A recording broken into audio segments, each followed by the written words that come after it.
When Elena Russo discovered she was pregnant with the child of the most dangerous man in the city, her ex-husband, she made a choice that would change everything. 3 months after walking away from their shattered marriage, she stands in a parking lot at midnight, unaware that Marco Valenti has been watching her every move, protecting her from the shadows. Tonight, their carefully maintained distance will collapse. Tonight, secrets will surface that neither can survive alone. This is their story, a tale of broken trust, devastating truths, and a love powerful enough to transform an empire built on blood into something worth believing in. If you're ready to discover whether love can truly conquer the darkness, stay with me until the end. And when you do, hit that like button and comment with your city so I can see how far this story travels. Now, let's begin. The fluorescent lights of St. Catherine's Hospital flickered overhead as Elena Russo pushed her cleaning cart down the deserted third-floor corridor. It was nearly midnight, and the building had settled into that particular kind of silence that only came in the hours between visiting time and the morning shift change. Her rubber-soled shoes squeaked softly against the linoleum, a rhythmic soundtrack to thoughts she couldn't quiet.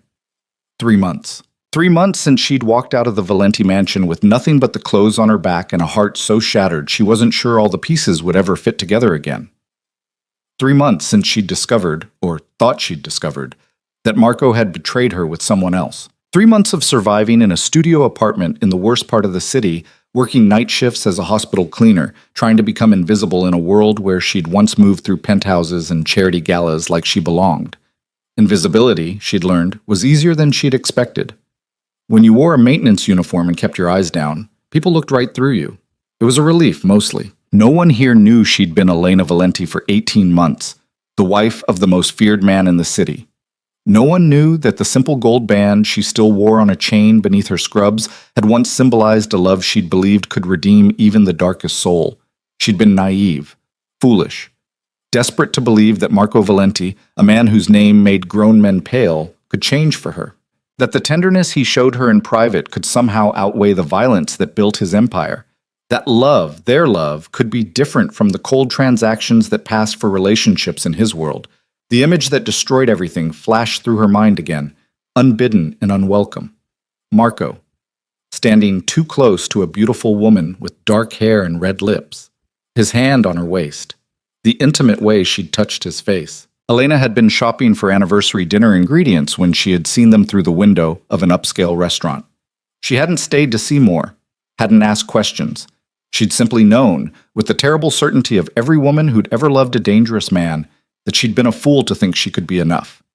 So she'd run, left a note, filed divorce papers through a lawyer she could barely afford. And Marco, to her surprise and secret heartbreak, had let her go without a fight. The papers had been signed within a week. Clean, efficient, exactly what she'd asked for, exactly what was killing her. Elena pushed the cart into the break room, her hands moving automatically through the familiar motions of emptying trash, wiping down surfaces, restocking supplies.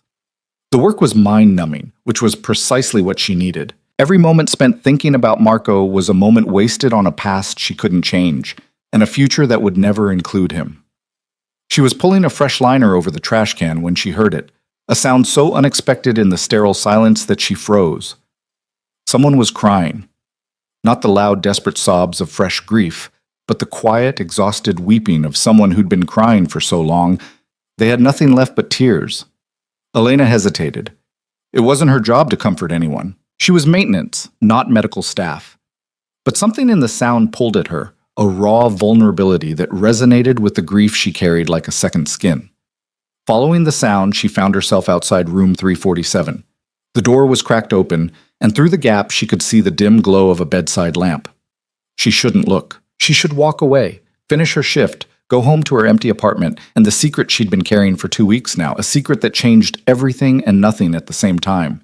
But her hand was already pushing the door open wider, her eyes adjusting to the low light, and then her entire world tilted on its axis. Marco Valenti sat beside a hospital bed, his powerful frame folded into a chair meant for someone half his size. He held the hand of the woman lying there, a woman Elena recognized with a jolt of shock. Isabella Moretti. The woman from the restaurant. The woman who'd destroyed Elena's marriage. But nothing about this scene matched the narrative Elena had constructed in her mind. Marco's head was bowed, his shoulders rounded in a posture of defeat Elena had never seen from him. Isabella looked nothing like she had that day, vibrant and beautiful and too close to Elena's husband. Now she was gaunt, her skin the color of old paper, her breathing shallow and labored. "I'm sorry," Marco was saying, his voice rough with emotion. "I'm so sorry I couldn't save you, that I couldn't find them in time, that I failed Lucia the way I failed—" His voice cracked. "The way I failed everyone who ever trusted me." Isabella's eyes fluttered open. When she spoke, her voice was barely a whisper. "You didn't fail, Marco. You gave Lucia 5 more years. 5 years she wouldn't have had if you hadn't—" A coughing fit interrupted her, harsh and wet. Marco lifted a cup of water to her lips with infinite gentleness, supporting her head with his other hand. "Don't talk. Save your strength." "For what?" Isabella managed a weak smile. "We both know there's nothing left to save it for. But you still have a chance. Elena, don't." The word was sharp with pain. "She's gone. She's better off gone. You're a fool if you believe that." Isabella's eyes, still sharp despite the ravages of illness, fixed on Marco's face. "She didn't leave because she stopped loving you. She left because she thought—" "He thought exactly what everyone thinks about me," Marco interrupted. "That I'm a monster who destroys everything he touches. And she was right. She was wrong." Isabella's grip on his hand tightened with surprising strength. "You saved Lucia when no one else could. You hunted down every man who hurt her, who took her, who—" Her breath hitched. "You did what the police wouldn't do, what her own father couldn't do. You brought my daughter back to me." "For 5 years," Marco said bitterly. 5 years before the cancer took her. 5 years before it started taking you. 5 years I wouldn't trade for anything." Tears slipped down Isabella's temples. "Do you know what those years meant?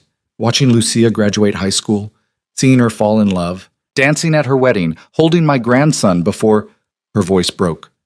"You gave me that, Marco. You gave me everything that mattered." Elena's hand flew to her mouth, stifling a gasp. The pieces were falling into place, forming a picture so different from what she'd believed that shame burned hot in her chest. Lucia. She remembered that name. A kidnapping 5 years ago that had dominated the news for weeks before the girl was found. The details had been sparse, but Elena remembered the basics. A teenage girl taken by traffickers, recovered before the worst could happen, returned to her mother. She hadn't known Marco was involved, hadn't known because he'd never told her, never mentioned it.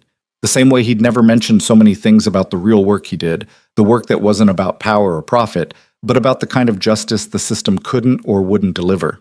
"Elena saw us together," Marco was saying now, his voice hollow. "That day at Marcello's, she saw me holding you, touching you. She thought what anyone would think, seeing something without context." Isabella's breathing was growing more labored. "But you never told her, never explained. Why, Marco? Why did you let her believe the worst?" "Because she was right to leave." The words came out like broken glass. "I am everything she feared, everything she should run from. She deserves someone who can give her a normal life, safety, peace, not a man with blood on his hands and enemies who would use her to hurt me." "She deserves the truth," Isabella countered. "She deserves to make her own choices with all the information. You took that from her when you stayed silent." "I protected her." "You broke her heart." Isabella's eyes drifted closed. "Just like you're breaking your own. Lucia used to say—" She paused, gathering strength. "She used to say that you were proof that good men could do dark things for the right reasons, that the measure of a man wasn't the violence he was capable of, but what he chose to do with that capability. She admired you, Marco. Even at the end, when the pain was worst, she said she was grateful, that you'd given her mother the gift of time." "It wasn't enough time," Marco said roughly. "It never is." Isabella's hand went slack in his, but it was precious. Every moment was precious. "Don't waste yours, Marco. Don't let pride or fear or guilt rob you of whatever time you could have with the woman you love. Life is too short, too fragile, too—" Her breathing changed, becoming rapid and shallow. Marco straightened, his hand finding the call button. "I'll get the nurse," he said, but Isabella caught his wrist with surprising strength. "Promise me," she whispered. "Promise me you'll tell her the truth, all of it, that you'll fight for her the way you fought for Lucia. The way you've been fighting for me. Isabella, promise me, Marco.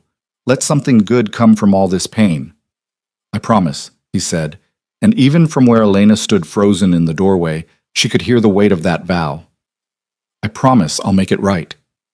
Isabella's hand fell away, her eyes closed, and the monitor beside the bed began to emit a steady, unforgiving tone that Elena knew meant everything had just changed. Marco didn't move, didn't call out. He simply sat there, still holding Isabella's hand, his head bowing lower as if the weight of grief was physically crushing him.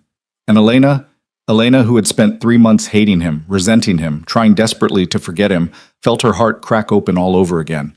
She'd been wrong, so terribly, completely wrong. The realization hit her like a physical blow.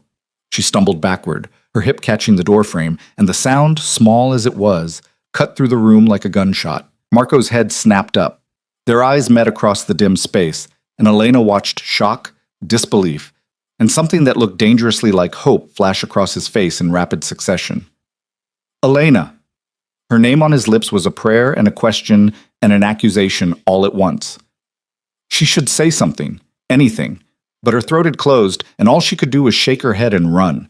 She ran through the corridors, abandoning her cleaning cart, not caring who saw or what they thought. She ran down 3 flights of stairs, through the lobby, out into the parking lot, where her battered Honda waited in the furthest, darkest corner. Her hands shook so badly she could barely get the key in the lock. She'd been wrong.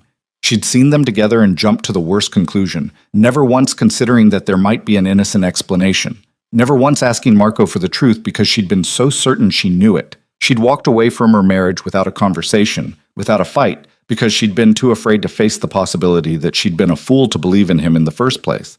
And she had been a fool, but not in the way she'd thought. The car door finally opened. Elena threw herself inside, gasping for air that wouldn't come, her mind racing through 3 months of memories with this devastating new context. Marco letting her go without a fight, the divorce papers signed so quickly, his silence in the face of her accusations. He'd let her believe the worst about him. Let her walk away. Because he thought she was better off without him. Because he believed he was the monster she'd accused him of being. Elena pressed her palms against her eyes, but the tears came anyway, hot and bitter. She'd made a terrible mistake. She'd destroyed everything because she'd been too scared to ask a simple question, too convinced of her own righteousness to consider that she might not have the full story. And now there was another complication, one that made everything infinitely more complex. She was pregnant. 2 weeks ago, she'd stood in the cramped bathroom of her apartment, staring at a plastic stick that had just rewritten her entire future. Pregnant, with Marco's child. A child conceived in the final weeks of their marriage, before everything fell apart. A child he didn't know existed. A child she'd convinced herself he could never know about. Because what would he do if he found out? Would he use it to control her? Would he demand custody? Would he see the baby as just another piece of his empire, another asset to protect and manage? Or worse, would he see it as a burden, a complication from a marriage he'd been happy to end? Elena didn't know, and not knowing terrified her more than anything else. She'd planned to leave the city, start over somewhere far away where the Valenti name meant nothing, and she could raise her child in peace. She'd been saving every penny from her hospital paychecks, researching small towns in other states, making lists of what she'd need for a fresh start. But now, after what she'd just witnessed, everything was different. Now she knew the truth. Marco wasn't the man she'd thought he was when she left. He wasn't cheating on her with Isabella Moretti. He was honoring a promise to a dying woman and the daughter he'd saved from a fate worse than death. He was carrying burdens he'd never shared with Elena, protecting people she'd never known about, doing work that had nothing to do with power or profit and everything to do with a moral code she'd never understood, because he'd never let her see it. A knock on the car window made her scream. She whipped around to find Marco standing beside her car, his expression unreadable in the harsh fluorescent light of the parking lot. He was still wearing the same dark suit, but now she noticed the details she'd missed in her shock. The hollows beneath his eyes, the new lines around his mouth, the weight of exhaustion in his shoulders. He looked like a man who hadn't slept properly in months. He looked like a man who'd been destroyed and was still standing anyway. Elena's hand went to the lock, then stopped. She couldn't run anymore, couldn't keep hiding from the truth or the consequences of her actions. She'd made a mistake, a catastrophic, marriage-ending mistake. and she owed him at least an explanation, even if it destroyed her to give it. She unlocked the door. Marco pulled it open, then crouched beside the car so they were at eye level. Up close, she could see the redness in his eyes, the tracks of tears he hadn't bothered to hide. "How long were you standing there?" His voice was quiet, carefully neutral. "Long enough," Elena whispered. "Long enough to understand." Her voice broke. "Marco, I'm so sorry. I'm so sorry I never asked, never gave you a chance to explain. I saw you with her and I thought..." "You thought exactly what I would have thought in your position." He reached up slowly, giving her time to pull away, and brushed a tear from her cheek with his thumb. The touch was electric, familiar, devastating. "You thought I was like every other man in my world, that I couldn't be faithful, that I'd used you and discarded you the moment someone more interesting came along." "I should have known better," Elena said. "I should have trusted you." "Why?" The question was genuinely curious. "I never told you about Isabella, about Lucia, about any of the work I do that isn't about the business. I kept secrets, Elena. Important secrets. I kept you separate from that part of my life because I thought I was protecting you, but all I did was make sure you didn't have the full picture. Make sure you'd fill in the blanks with your worst fears." "You were protecting a dying woman's privacy," Elena countered. "Her daughter's trauma. That wasn't yours to share." "Maybe." Marco's hand fell away from her face. "But there were other things I should have told you, other truths you deserve to know. I thought keeping you separate from the darkness would keep you safe. Instead, it just kept you blind." They sat in silence for a moment, the weight of everything unsaid pressing down on both of them. Finally, Elena forced herself to ask the question she wasn't sure she wanted answered. "Why did you let me go? When I filed for divorce, why didn't you fight it? Why didn't you make me stay and listen?" Marco's laugh was bitter. "Because I loved you too much to trap you in a cage, Elena. Even if that cage was a marriage you wanted to escape. You left because you thought I'd betrayed you. But the truth is, I've been betraying you since the day we met. Betraying your trust by keeping secrets. Betraying your dreams of a normal life by being exactly what I am. Betraying your hope that I could be something better by drowning in all the ways I've failed to protect the people who mattered. You saved Lucia," Elena said fiercely. "You gave Isabella 5 more years with her daughter. You kept your promise even though it cost you..." She couldn't finish. Couldn't say, "cost you our marriage," because she'd been the one to end it. She'd been the one who ran. "It wasn't enough," Marco said flatly. "Lucia died anyway. Isabella's dying now. And you're here working as a cleaning woman in a hospital because I couldn't give you what you needed. Couldn't be what you needed. So yes, Elena, I let you go. Because loving you meant letting you be free of me." The words hung between them, sharp and painful. Elena wanted to argue, to tell him he was wrong, that she'd never wanted to be free of him. But 3 months ago, hadn't that been exactly what she'd wanted? Hadn't she been desperate to escape the suffocating reality of being Marco Valenti's wife?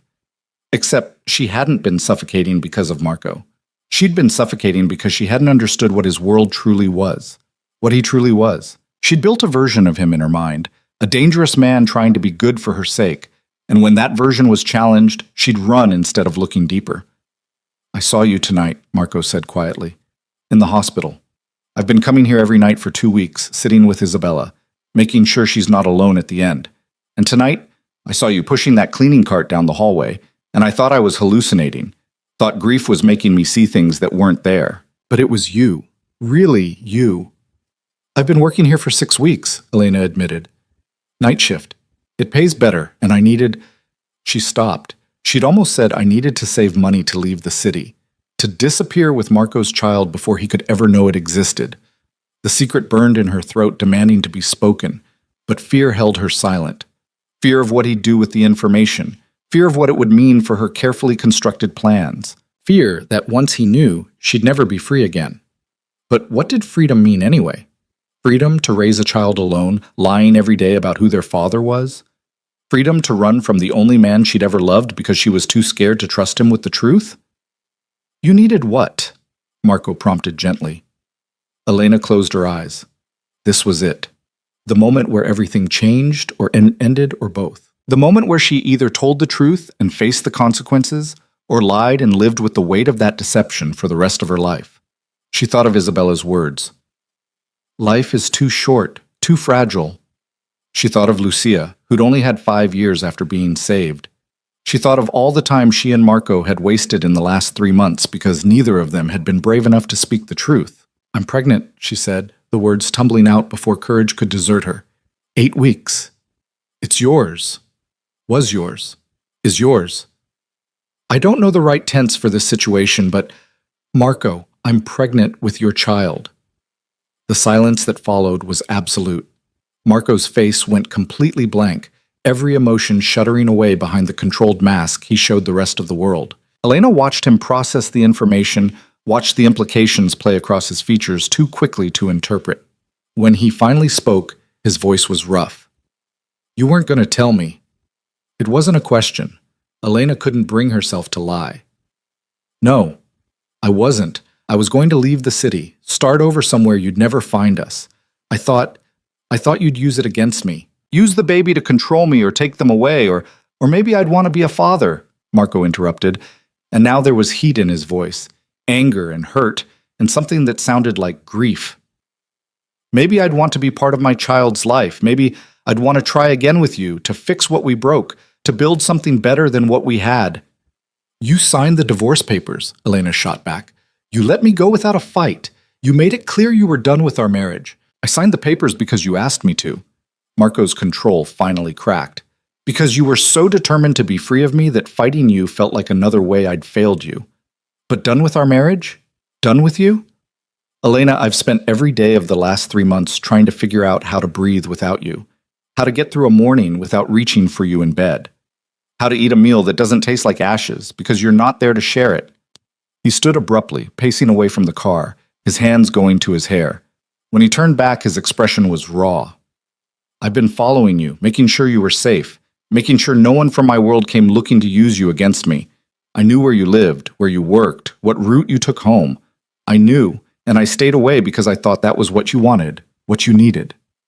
"You've been watching me?" Elena didn't know whether to be angry or touched. "I couldn't stop," Marco admitted. "I told myself it was for your protection, that I just needed to make sure you were safe. But the truth is I couldn't let you go completely, couldn't cut the tie, even though you'd made it clear you wanted nothing to do with me." "I was wrong," Elena said. "About everything. About what I saw. About what you are. About what we could have been if I just asked instead of assuming the worst." "You were protecting yourself," Marco countered, "from a man who'd done nothing to earn your trust, who'd kept too many secrets and expected you to love him blindly anyway." "I did love you," Elena whispered. "I never stopped." Marco's eyes closed. Don't say that unless you mean it, unless you're willing to—" He stopped, his jaw working. "There's a child now. My child. That changes everything." "I know. The divorce, it's not final yet. There's a waiting period, 90 days. Marco's eyes opened, fixing on her with laser focus. "We could stop it, tear up the papers, try again." "Because of the baby?" Elena asked, and she couldn't keep the hurt from her voice. "Because you feel obligated?" "Because I never wanted to end our marriage in the first place," Marco said fiercely. "The baby just gives me a reason to fight for what I should have been fighting for all along. You, us, the life we could have if we both stopped running from the truth." Elena's heart was racing. What truth? That we're better together than apart. That we love each other enough to be honest, even when it's hard. That we can build something real if we stop keeping secrets and start trusting each other with the whole truth. Not just the pretty parts, but all of it. The darkness and the light, the mistakes and the triumphs. Everything. It was the right answer. The perfect answer. But Elena had been burned before by believing in perfect answers. "What about your enemies?" she asked. "The people who'd use me, use our child, to hurt you?" "I'll protect you," Marco said immediately. "Both of you, whatever it takes." "With violence?" The question hung in the air. Marco's face tightened. "If necessary. I won't lie to you, Elena. There are people in my world who only understand one language, who won't be deterred by anything less than overwhelming force. If someone threatens my family, I will end them, permanently." "That's what I'm afraid of," Elena said softly.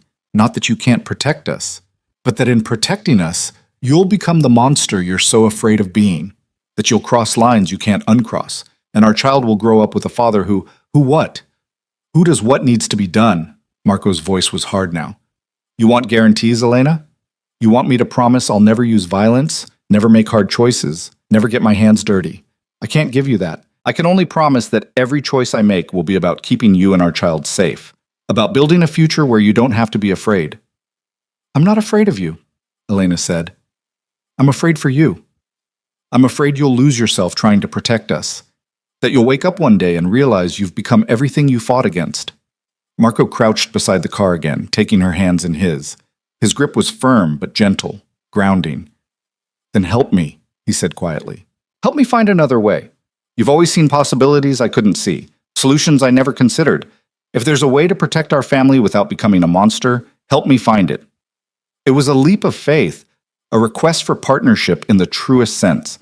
Marco Valenti, the most feared man in the city, asking her, a hospital cleaning woman he'd been married to for 18 months, to help him navigate the impossible space between protecting his family and preserving his humanity. Elena thought of Isabella's words again.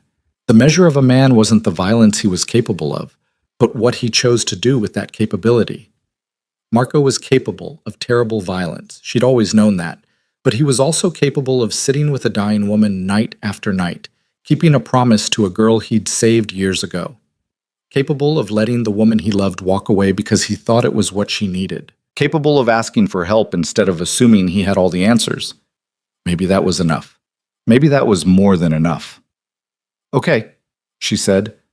Okay. We try again. We stop the divorce.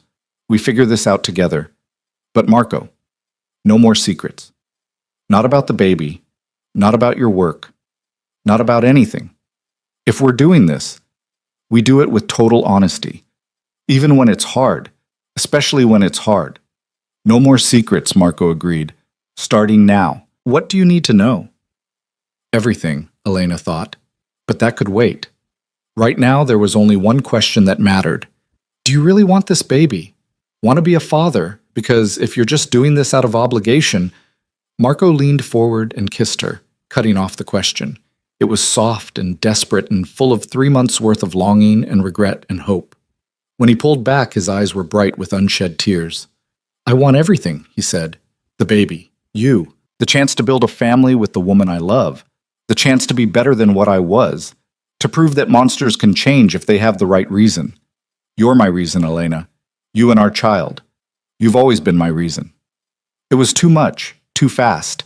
After 3 months of radio silence, they were suddenly talking about reconciliation and family and futures Elena had thought were lost forever. But as Marco helped her out of the car and pulled her into his arms, Elena felt something she hadn't felt in months. Hope. Maybe they could do this. Maybe they could build something real from the wreckage of their first attempt. Maybe love really was enough, as long as it was backed up by honesty and trust and a willingness to keep trying even when things got hard. Or maybe they'd fail spectacularly and hurt each other all over again. But as Elena buried her face in Marco's chest and felt his arms tighten around her, she realized she was willing to take that risk. Willing to bet on the possibility of happiness instead of the certainty of loneliness. Willing to fight for the family they could become instead of mourning the marriage they'd lost. Let's go home, Marco murmured into her hair. Let's start over. Do it right this time. Home. Elena tested the word, and for the first time in 3 months, it didn't hurt. Yes, she said. Let's go home. Neither of them noticed the figure watching from across the parking lot. Neither of them saw the phone raised to capture their embrace. Neither of them realized that while they'd been confessing truths and making promises, someone else had been listening. Someone who had very different plans for the future of Marco Valenti and his unexpected family. Someone who would make sure their second chance never got off the ground. The Valenti mansion looked exactly as Elena remembered it. Imposing iron gates, manicured grounds that stretched into darkness, and the sprawling stone structure that had once felt like a prison disguised as paradise. Now pulling through those gates in Marco's car, she felt something different. Not quite belonging, but not quite fear either. Something suspended between the two, fragile as morning frost. Marco's hand found hers across the console. We don't have to do this tonight. I can take you back to your apartment, give you time to think. No. Elena's grip tightened. I've spent 3 months thinking, 3 months running. I'm done with both. The car stopped in the circular drive. Marco came around to open her door, a gesture he'd always insisted on during their marriage. Elena had found it old-fashioned then, almost stifling. Tonight she let him help her out, recognizing it for what it was. Not control, but care. The front door opened before they reached it. Thomas, Marco's head of security, stood in the entrance, his weathered face carefully neutral. But Elena caught the flicker of surprise in his eyes when he saw Marco's hand at the small of her back. "Sir, Mrs. Valenti." He nodded to each of them in turn, and Elena didn't correct the title she'd thought she'd left behind. "Thomas." Marco's voice carried quiet authority. "Elena will be staying, indefinitely. Make sure everyone knows she's to be given complete access and privacy. No questions, no reports unless she requests them." "Of course, sir." Thomas stepped aside, but as Elena passed, he caught her eye. What she saw there surprised her, relief, maybe even approval. "It's good to have you home, ma'am." The words shouldn't have mattered. Thomas was Marco's employee, paid to be loyal, but they settled something in Elena's chest anyway, some small piece of validation she hadn't known she needed. Inside, the house was exactly as she'd left it. Same marble floors, same expensive art on the walls, same subtle scent of cedar and leather that had always meant Marco. But it felt different now, seeing it through eyes that understood more about the man who lived here. This wasn't just a showcase of wealth and power. It was a fortress, a place built to keep threats out and the people Marco cared about safe. She'd lived here for 18 months and never truly seen it once. Marco led her up the familiar staircase, past guest rooms and offices, to the master suite they'd shared. He paused at the door, his hand on the handle. "I haven't changed anything," he said quietly. "Couldn't bring myself to. Your things are still in the closet, your books on the nightstand. I kept thinking, hoping." He didn't finish. Elena understood. He'd kept it as a shrine to what they'd lost. Or maybe as a promise to himself that it wasn't really over. The room was exactly as she remembered. The massive bed with its dark gray comforter, the sitting area by the windows overlooking the grounds, the ensuite bathroom with its ridiculous soaking tub that could fit 4 people. All of it familiar and foreign at once. "I'll take one of the guest rooms," Marco said, misreading her silence. "Give you space. We can figure out the rest tomorrow." "Stay." The word came out before Elena could second-guess it. "Please. I don't want to be alone tonight." Something shifted in Marco's expression, hope warring with caution. "Are you sure?" "No," Elena admitted. "I'm not sure about anything right now, but I'm sure I don't want to spend another night wondering what might have been different if I'd just been brave enough to stay." They prepared for bed in careful silence, moving around each other like dancers learning a familiar routine again. Elena borrowed one of Marco's shirts, her own clothes still packed in boxes at her apartment. When she emerged from the bathroom, she found him standing by the windows, staring out at the dark grounds. "I used to stand here every night," he said without turning. "After you left, looking at those gates, wondering if you'd ever come back through them." Elena crossed to him, slipping her arms around his waist from behind. She felt him tense, then relax into her touch. "I'm sorry," she whispered, "for not asking, for not giving you a chance to explain, for believing the worst instead of—" "Stop!" Marco turned in her arms. "We both made mistakes, both kept secrets, both let fear make our decisions. But we're here now. That has to count for something." He was right. They were here. Together. With a child on the way and a chance to rebuild what they'd broken. It should have felt overwhelming. Instead, as Marco led her to bed and pulled her against his chest, Elena felt something close to peace. She was almost asleep when her phone buzzed on the nightstand. She considered ignoring it, but old habits died hard. Careful not to disturb Marco, she checked the screen. Unknown number. A text message with a single photo attached. Elena's blood went cold. It was them. In the hospital parking lot. Marco's arms around her. The timestamp read 11:47 p.m., less than 2 hours ago, and below it, a message that made her stomach turn. "Congratulations on the reconciliation. Marco's enemies will be so pleased to know he has more to lose now." "What is it?" Marco was suddenly awake, alert in the way that reminded Elena exactly what kind of man she'd married. She handed him the phone wordlessly, watched his face go hard as stone as he read the message. "How did they—" Elena's voice shook. "We were only together for a few minutes. Who could have—" "Someone who's been watching." Marco was already moving, pulling on clothes, his phone to his ear. "Thomas, I need a security sweep, full protocols. Someone was at St. Catherine's tonight with eyes on us. I want to know who and why. He paused, listening. No, don't wait for morning. Now. Elena sat up, pulling the blanket around herself. Marco, what does this mean? Who would...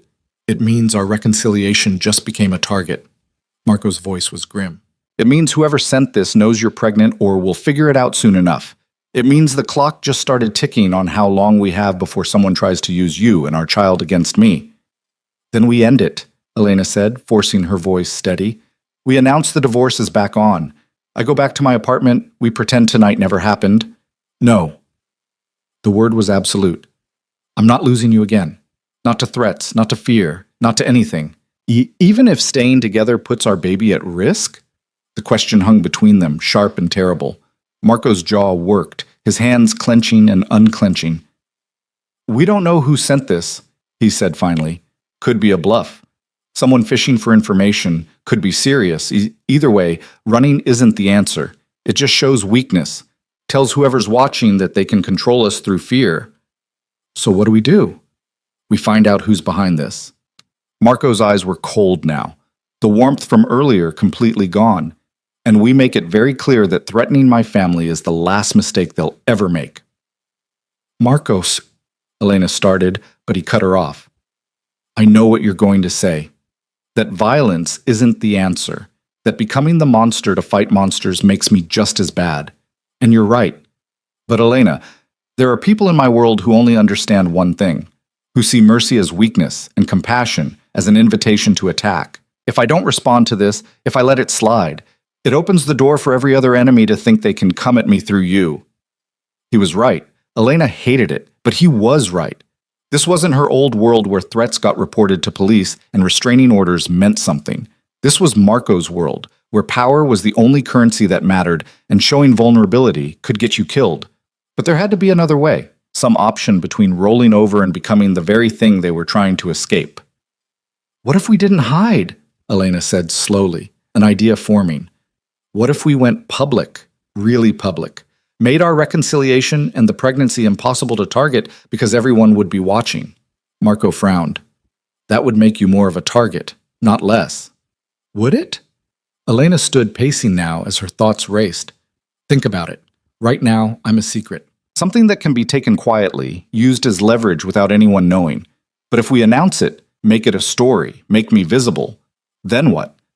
Any attack on me becomes an attack on Marco Valenti's pregnant wife in front of the whole city.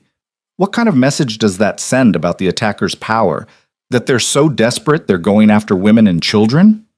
She could see Marco processing this, his tactical mind running through scenarios. You're talking about painting a target on yourself.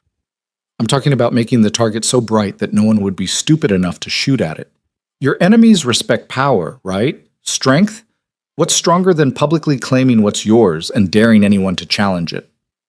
It's risky. Everything about us is risky, Elena countered. But at least this way we control the narrative.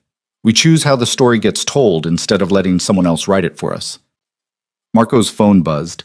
He glanced at it, his expression darkening. Thomas found something. Security footage from the hospital. Someone in a dark sedan watching us. Professional setup. Camera with a telephoto lens. They were there for at least an hour before we came out. So they knew we'd both be there, Elena said, the implication settling cold in her stomach. They were waiting, which means they've been tracking at least one of us, maybe both. Marco's hands fisted. I need to make some calls, figure out who has the resources and motivation to... It's almost 2 a.m, Elena interrupted. Whatever you need to do can wait 6 hours. Right now, we both need sleep. We need to be sharp if we're going to handle this. I can't sleep knowing someone's out there. Then don't sleep, Elena said, but at least lie down. Let yourself rest, even if your mind won't shut off. Because tomorrow, today, we're going to need to be at our best. Marco looked like he wanted to argue, but exhaustion was written in every line of his face. How many nights had he spent like this, Elena wondered?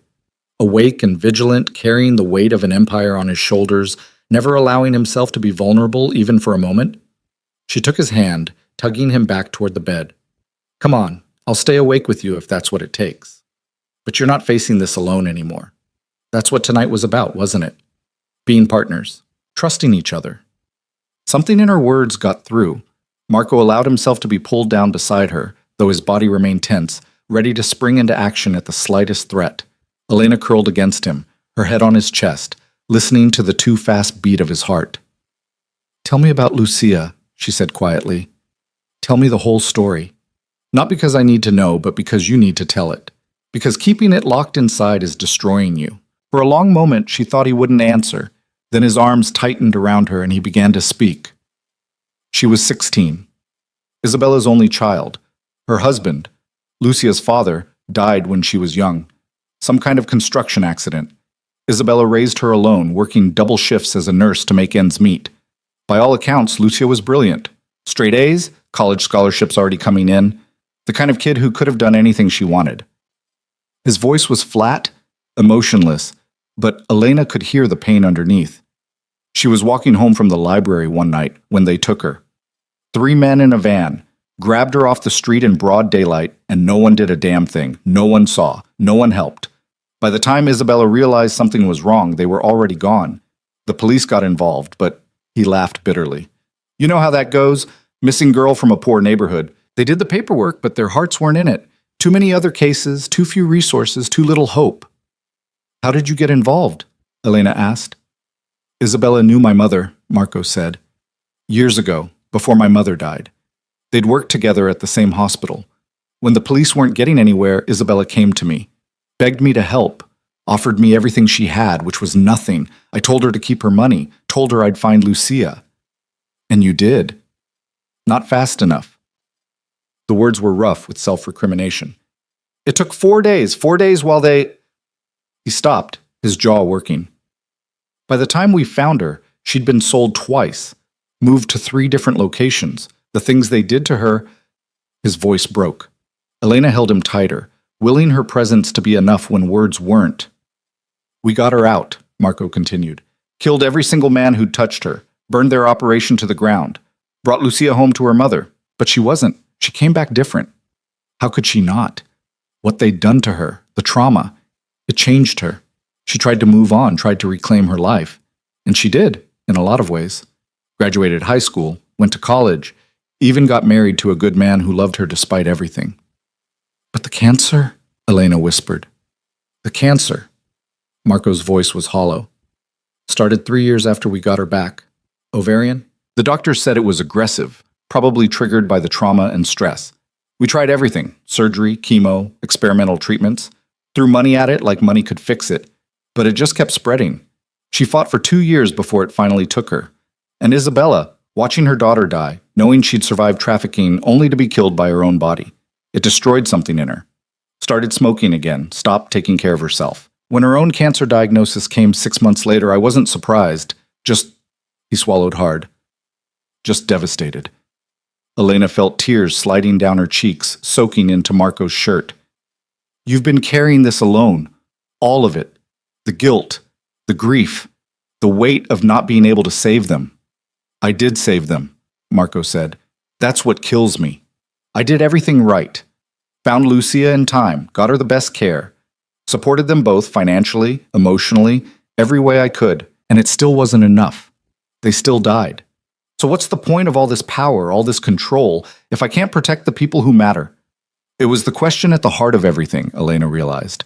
The question that drove Marco to build walls and keep secrets and push away anyone who got too close. If his power couldn't save the people he cared about, what good was it? And if getting close to him meant becoming another person he'd inevitably fail to protect, why let anyone close at all? "You're not failing them," Elena said firmly. "You gave Lucia 5 years. You're giving Isabella comfort at the end, and you're here now, with me, choosing to try again, even though it terrifies you. That's not failure, Marco. That's courage. Doesn't feel courageous.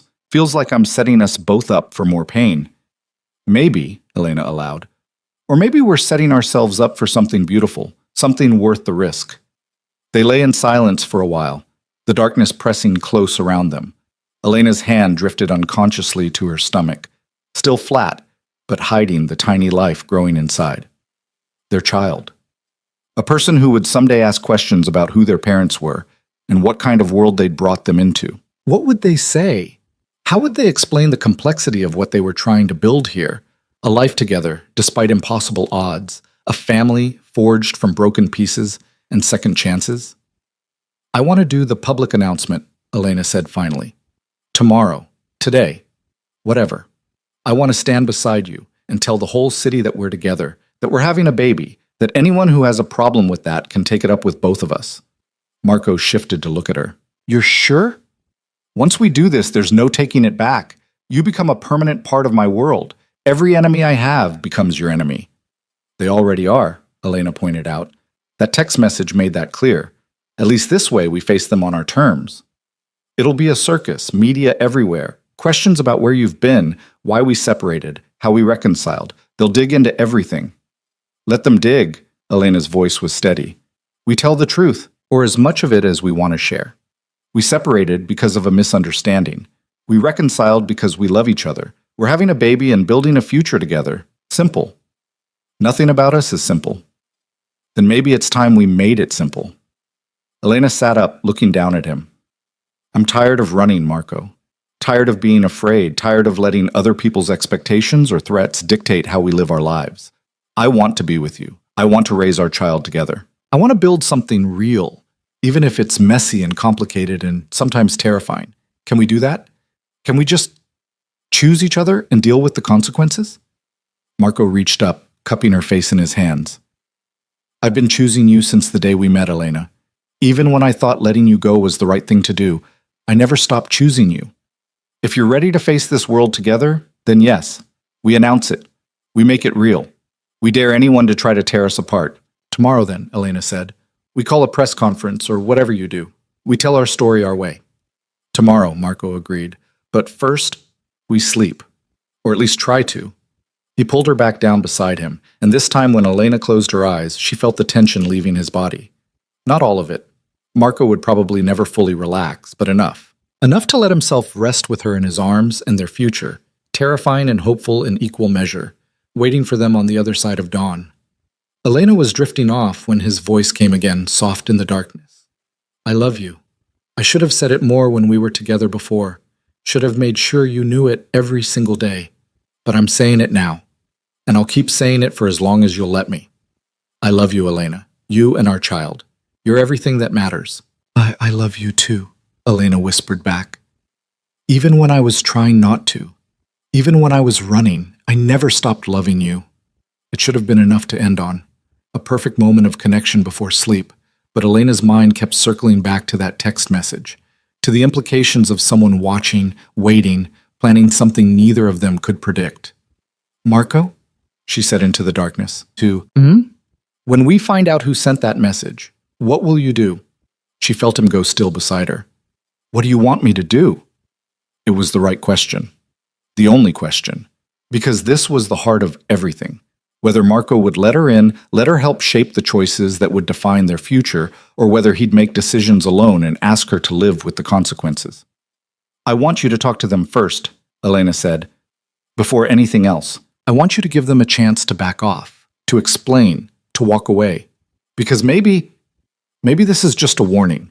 Maybe whoever's behind it is testing us, seeing how we'll react.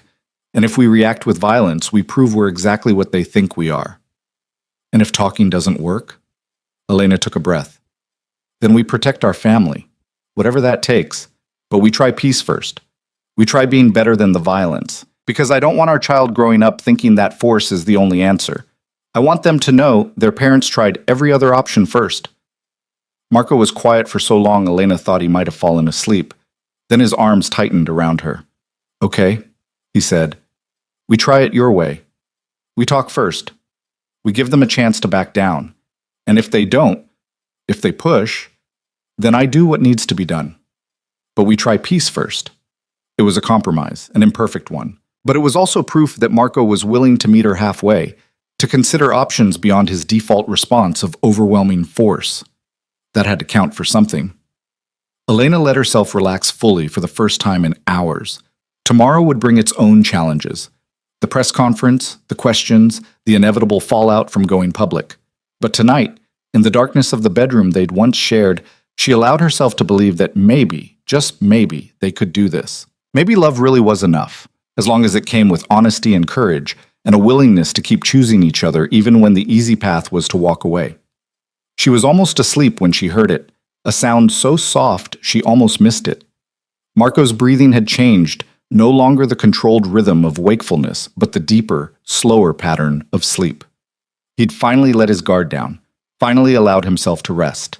Elena smiled into the darkness and let herself follow him into dreams. Morning came too quickly, gray light filtering through the curtains and bringing with it the weight of decisions made in the dark. Elena woke to find Marco already awake, watching her with an expression she couldn't quite read. "Second thoughts?" she asked. "Third and fourth thoughts," he admitted. "But I'm not backing out. If you're ready to do this, so am I." They dressed carefully, Elena borrowing clothes from the closet that still held her things. She chose a simple navy dress, elegant but not flashy, appropriate for a woman announcing her reconciliation with her husband and her pregnancy. Downstairs, Thomas was waiting with updates. The security sweep had found 3 more surveillance points around the property, cameras placed in the last 72 hours. Professional work, expensive equipment. Whoever was watching them had resources. "And the text message?" Marco asked, his voice all business now. "Traced to a burner phone already destroyed, but we pulled security footage from the hospital. Got a partial plate on the sedan, running it now." "Good. Let me know the second you have something." Marco turned to Elena. "The press conference is set for noon. My PR team will brief you on what to expect. You don't have to answer anything you're not comfortable with." "I'll be fine," Elena said with more confidence than she felt. The next few hours passed in a blur of preparation. Marco's team descended on the house. Publicists, lawyers, security personnel, all working to coordinate what would be the biggest story to hit the city in months. Marco Valenti, known for his privacy and his power, was about to let the world in. At 11:30, Elena stood in front of a mirror, adjusting her dress for the 10th time. She looked pale, nervous, nothing like the confident woman she was trying to project. A knock on the door. Marco entered, impossibly handsome in a dark suit. He crossed to her, taking her hands. "We don't have to do this," he said quietly. "If you're having doubts, we can call it off. Find another way." Elena looked at their joined hands, then up at his face. "I'm terrified," she admitted, "but I'm not backing out. We do this together." Marco lifted her hand to his lips, pressing a kiss to her knuckles. "Together," he agreed. At noon exactly, they walked into the main drawing room where cameras and reporters waited. The room went silent as they appeared, every eye tracking their entrance. Elena felt the weight of all that attention, all that speculation, all that judgment. But Marco's hand was steady on her back, grounding her. They took their positions at the podium. Marco spoke first, his voice carrying quiet authority as he explained their separation, their reconciliation, their decision to try again. He was careful with his words, revealing enough to satisfy curiosity without exposing anything too personal. Then it was Elena's turn. She stepped forward, met the cameras head on, and spoke the truth that would change everything. "We're having a baby, and we're building a future together. Anyone who has a problem with that is welcome to discuss it with us directly." The room erupted. Questions came from every direction, voices overlapping in a cacophony that threatened to overwhelm the carefully controlled atmosphere Marco's team had tried to establish.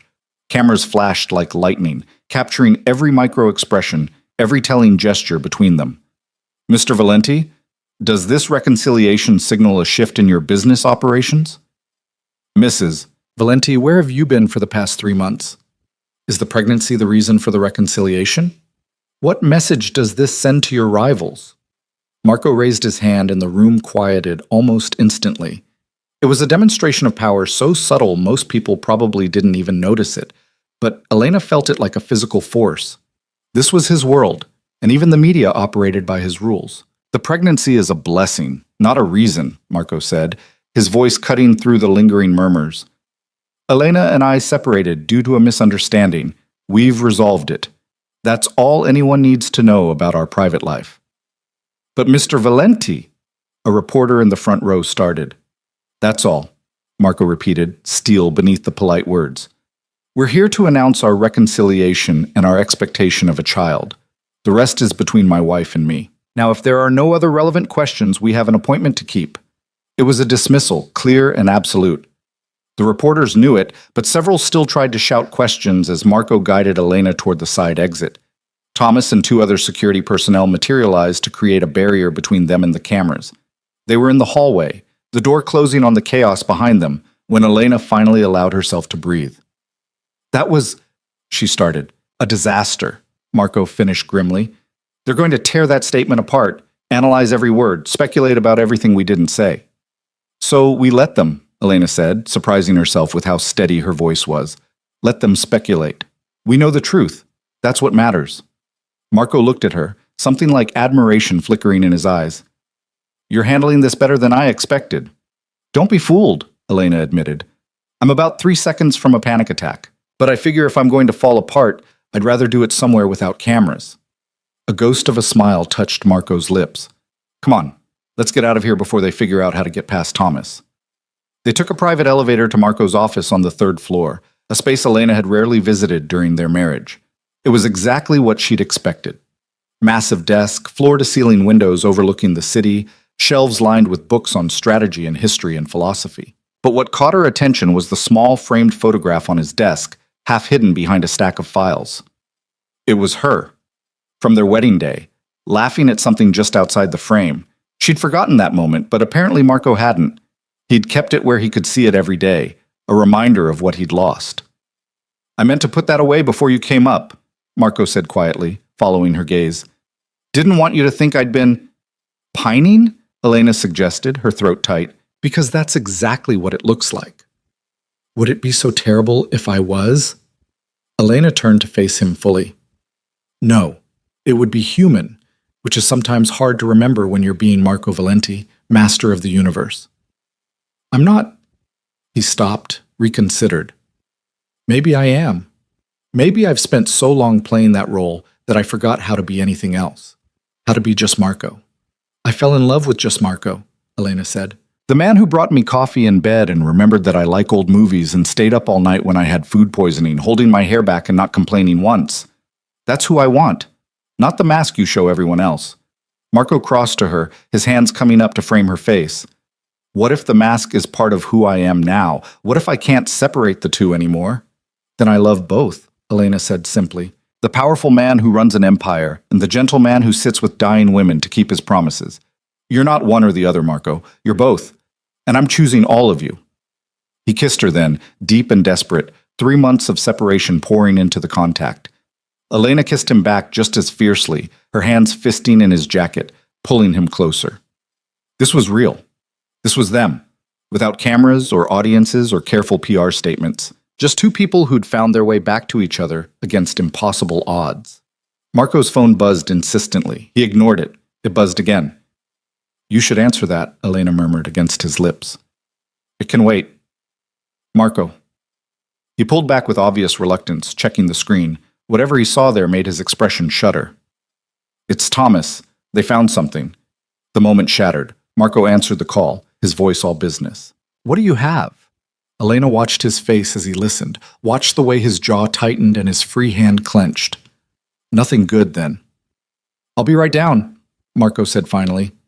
He ended the call and looked at Elena. The sedan from the hospital. They tracked it to a rental company. The person who rented it used a false ID, but security footage caught their face. Thomas thinks he recognizes them. From where? From a rival organization, the Castellanos.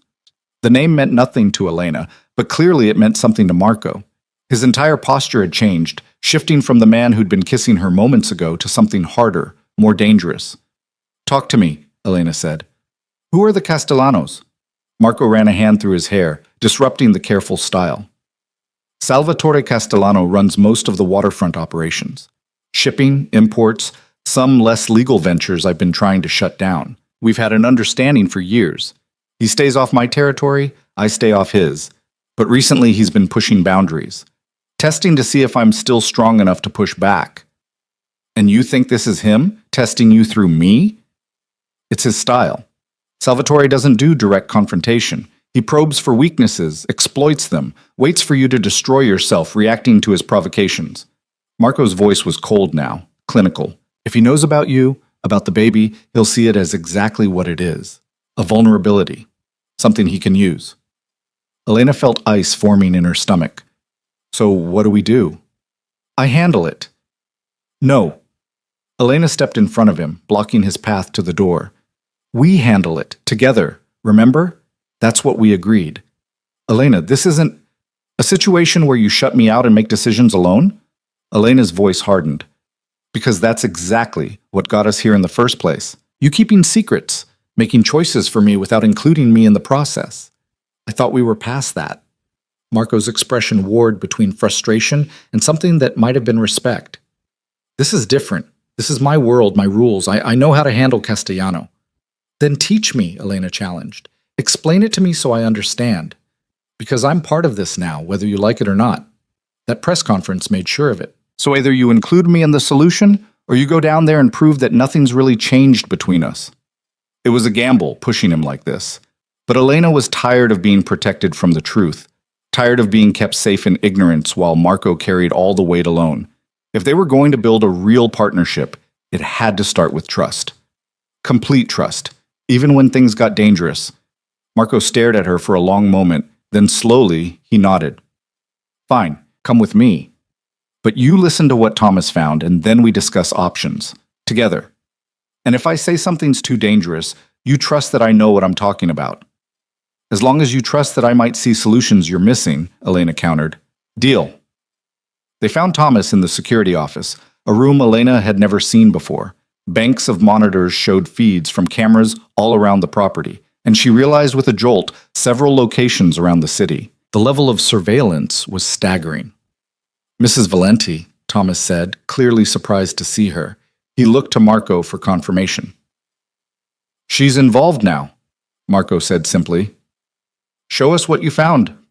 Thomas pulled up footage on the main screen. A man, maybe 40, with dark hair and a forgettable face. The kind of person who could blend into any crowd. His name is Vincent Costa, Thomas explained. Low-level operative for the Castellanos. Usually handles surveillance and intelligence gathering. Not muscle, not a decision-maker, which means he was following orders. Salvatore's orders, Marco said flatly. Most likely. We're still trying to confirm the chain of command, but Costa's been on Castellano's payroll for 6 years. This isn't freelance work. Elena studied the screen, this unremarkable man who'd been watching her, photographing her most vulnerable moments. Have you found him yet? Not yet. He went underground after sending that text. Dumped the phone, abandoned the rental car. But he'll surface. They always do. And when he does? Elena asked. Thomas looked uncomfortable. That's Mr. Valenti's call. Elena turned to Marco. So call it. What happens when you find him? Marco's expression was unreadable. We bring him in, ask him some questions, find out exactly what Castellano knows and what he's planning. And after you've asked your questions? The silence that followed was answer enough. Elena felt her stomach turn, but she forced herself to hold Marco's gaze. This was the reality of his world. Questions that got answered through fear and pain, information extracted at whatever cost necessary. And afterwards, people like Vincent Costa didn't walk away to tell the story. There has to be another option, Elena said. There isn't, Marco replied, but there was something in his voice, a hint of doubt, maybe, or hope that she'd prove him wrong. What if we flip him, Elena suggested. What if instead of making him disappear, we turn him into an asset? Someone who can feed false information back to Castellano, make him think his surveillance is working when really we're controlling what he sees? Thomas blinked. That's actually not a bad idea. It's risky, Marco countered. How do we know he wouldn't just run back to Castellano and report everything? Because we make it worth his while not to, Elena said, her mind racing now. Everyone has a price, right? Something they want more than loyalty to an employer who sees them as disposable? We find Costa's price and we offer it to him. Give him a reason to choose us over Castellano. And if his price is something we can't give, then we find another way, Elena said firmly. But we try this first. We try to build an asset instead of making an enemy. Because from what you've told me, Castellano is looking for proof that you're weakening. What sends a stronger message? Killing one of his low-level guys or turning that guy into your spy? Which one shows real power? She could see Marco processing this, his tactical mind running through scenarios. Thomas was watching his boss, clearly interested to see which way this would go. It could work, Thomas said slowly. Costa's got a sister, single mother, 3 kids, struggling to make rent every month. He sends her money regularly. If we offered to set her up properly, legitimate job, safe housing, college funds for the kids, that might be enough to flip him. Or he could take the money and sell us out anyway, Marco pointed out. So we keep leverage, Elena said. We help his sister, yes, but we also make it very clear what happens if he betrays us. Not violence, she added quickly, seeing Marco's expression, but consequences, legal troubles, financial ruin, whatever it takes to make betrayal more costly than cooperation. Marco was quiet for a long moment, his eyes never leaving Elena's face. She could almost see the internal battle between the instincts that had kept him alive and powerful in this world and the possibility that maybe, just maybe, there was another way. We try it your way, he said finally. We find Costa, we make the offer, we see if he bites. But Elena, if this goes wrong, if he runs to Castellano or puts you in more danger, we do it my way. No arguments. No arguments, Elena agreed.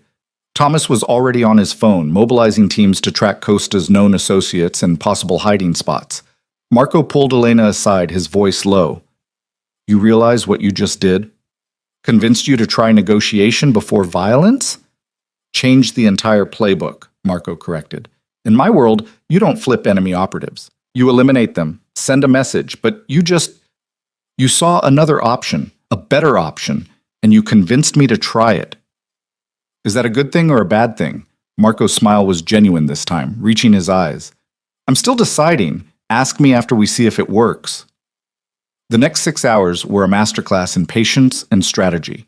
Marco's people tracked Costa's movements, building a picture of his habits and vulnerabilities. His sister Maria worked 2 jobs and lived in a neighborhood where gunshots were background noise.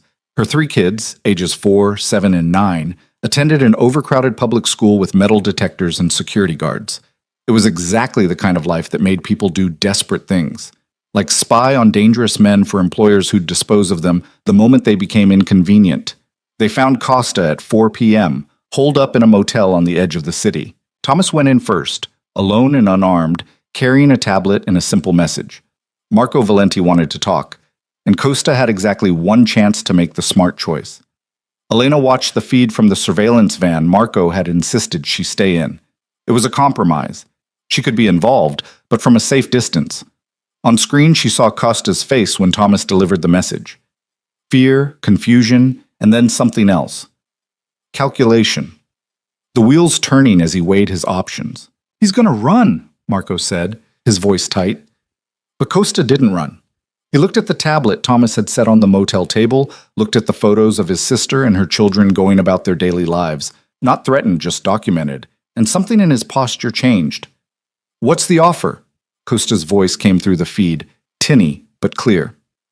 Thomas explained. Elena had worked out the details with Marco's financial team, a legitimate front company that would employ Maria at 3 times her current salary, fully paid benefits, a safe apartment in a good school district, college funds for each kid, and for Vincent, a chance to keep doing what he was good at, surveillance and intelligence, but for an organization that would value him instead of treating him as disposable. All he had to do was tell them exactly what Castellano knew, what he was planning, and then feed false information back through carefully managed channels.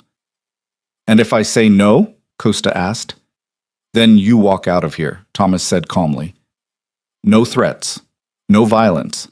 You go back to Castellano, tell him whatever you want. But the help we're offering your sister? Gone. And you better hope Salvatore values you enough to protect you when Mr. Valenti decides you're a liability. It wasn't quite the nonviolent approach Elena had advocated for, but it was closer than anything Marco would have done before, and she could see it working. Costa's resistance crumbling under the weight of Thomas's calm certainty and the evidence that the Valentis had done their homework. I need to think about it, Costa said. You have 30 seconds, Thomas replied. After that, the offer expires and we all go our separate ways. Elena held her breath, counting down the seconds in her head. Beside her, Marco was motionless, barely breathing. Everything hung in this moment, proof that her way could work, or confirmation that violence was the only language this world understood. At 28 seconds, Costa spoke. I'm in, but I want to talk to Valenti directly. Make sure this is real and not just some elaborate setup to make me disappear.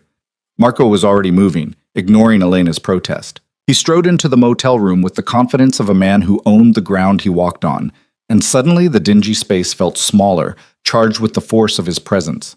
Costa stood, but he didn't extend his hand. Smart man. Tell me what Castellano knows, Marco said without preamble. Costa glanced at Thomas, then back to Marco. Everything. He knows about your wife, the pregnancy, the reconciliation. He's been tracking both of you for months since before you separated. He knew about Isabella Moretti, knew you were visiting her at the hospital. He was the one who made sure your wife saw you with her that day at the restaurant. Elena felt the world tilt. What? The reservation, Costa said, looking uncomfortable now. It wasn't coincidence. Castellano set it up, made sure Mrs. Valenti would be shopping in that area at that exact time, made sure she'd see Mr. Valenti with Isabella. He wanted to drive a wedge between you, make you vulnerable. It worked, Marco said flatly. For a while. But then you reconciled. Castellano didn't expect that. He thought once you were apart, he could... Costa stopped. Could what? Marco's voice was deadly quiet. Could eliminate you while you were distracted. Take over your territory. He's been building alliances, making promises. Once you were weak enough, vulnerable enough, he was going to move.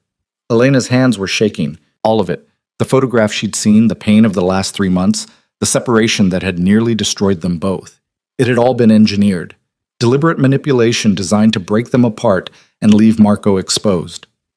Why are you telling us this? She asked, her voice barely steady. Costa looked at her directly for the first time. Because I'm tired of working for a man who sees people as chess pieces, who destroy a marriage just to gain a business advantage. My sister, she's all I have that matters. And if working for Valenti means she and her kids get a real chance at life, then yeah, I'm telling you everything. Prove it, Marco said. Tell us something we can verify. Something that shows you're not just feeding us information to buy time. Costa took a breath. Castellano has a shipment coming in Thursday night. Pier 47. It's not on any manifest, not going through customs. High-value cargo he's been planning for months. Weapons, mostly, but also some pharmaceutical supplies he'll sell on the black market. He's been very careful to keep it quiet because he knows if you found out, you'd shut it down. Pier 47 is Castellano territory, Thomas pointed out. We don't have jurisdiction there. You do as of 2 weeks ago, Costa said.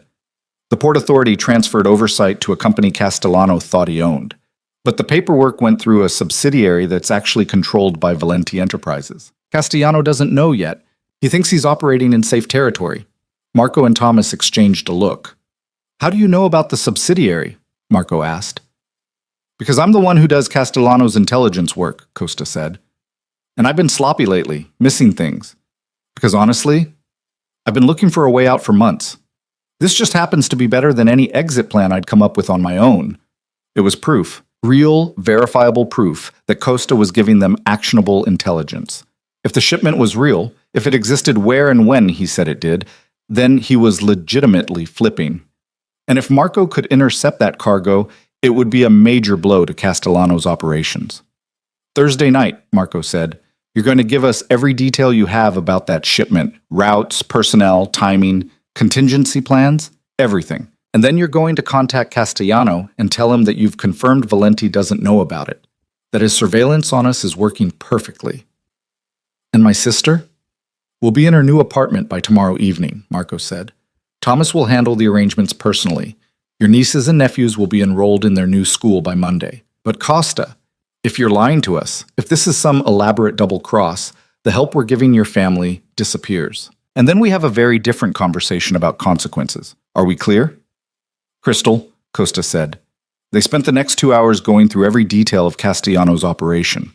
Costa proved to be a valuable asset, his knowledge comprehensive and his willingness to share complete. By the time they finished, Marco had enough information to not just intercept the Thursday shipment, but to dismantle a significant portion of Castellano's infrastructure. And Elena had proof that her way could work. That building alliances was sometimes more powerful than eliminating enemies. That the moral high ground wasn't just an ideal, but a tactical advantage. On the drive back to the mansion, Marco took her hand. You were right, he said quietly, about Costa. About trying a different approach.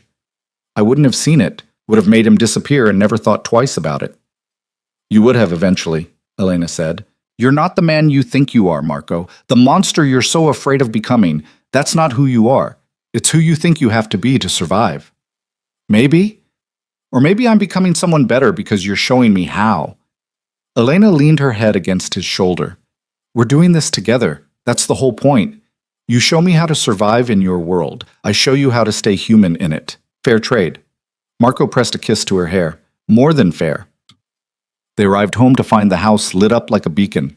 Security doubled after the press conference and the new intelligence about Castellano.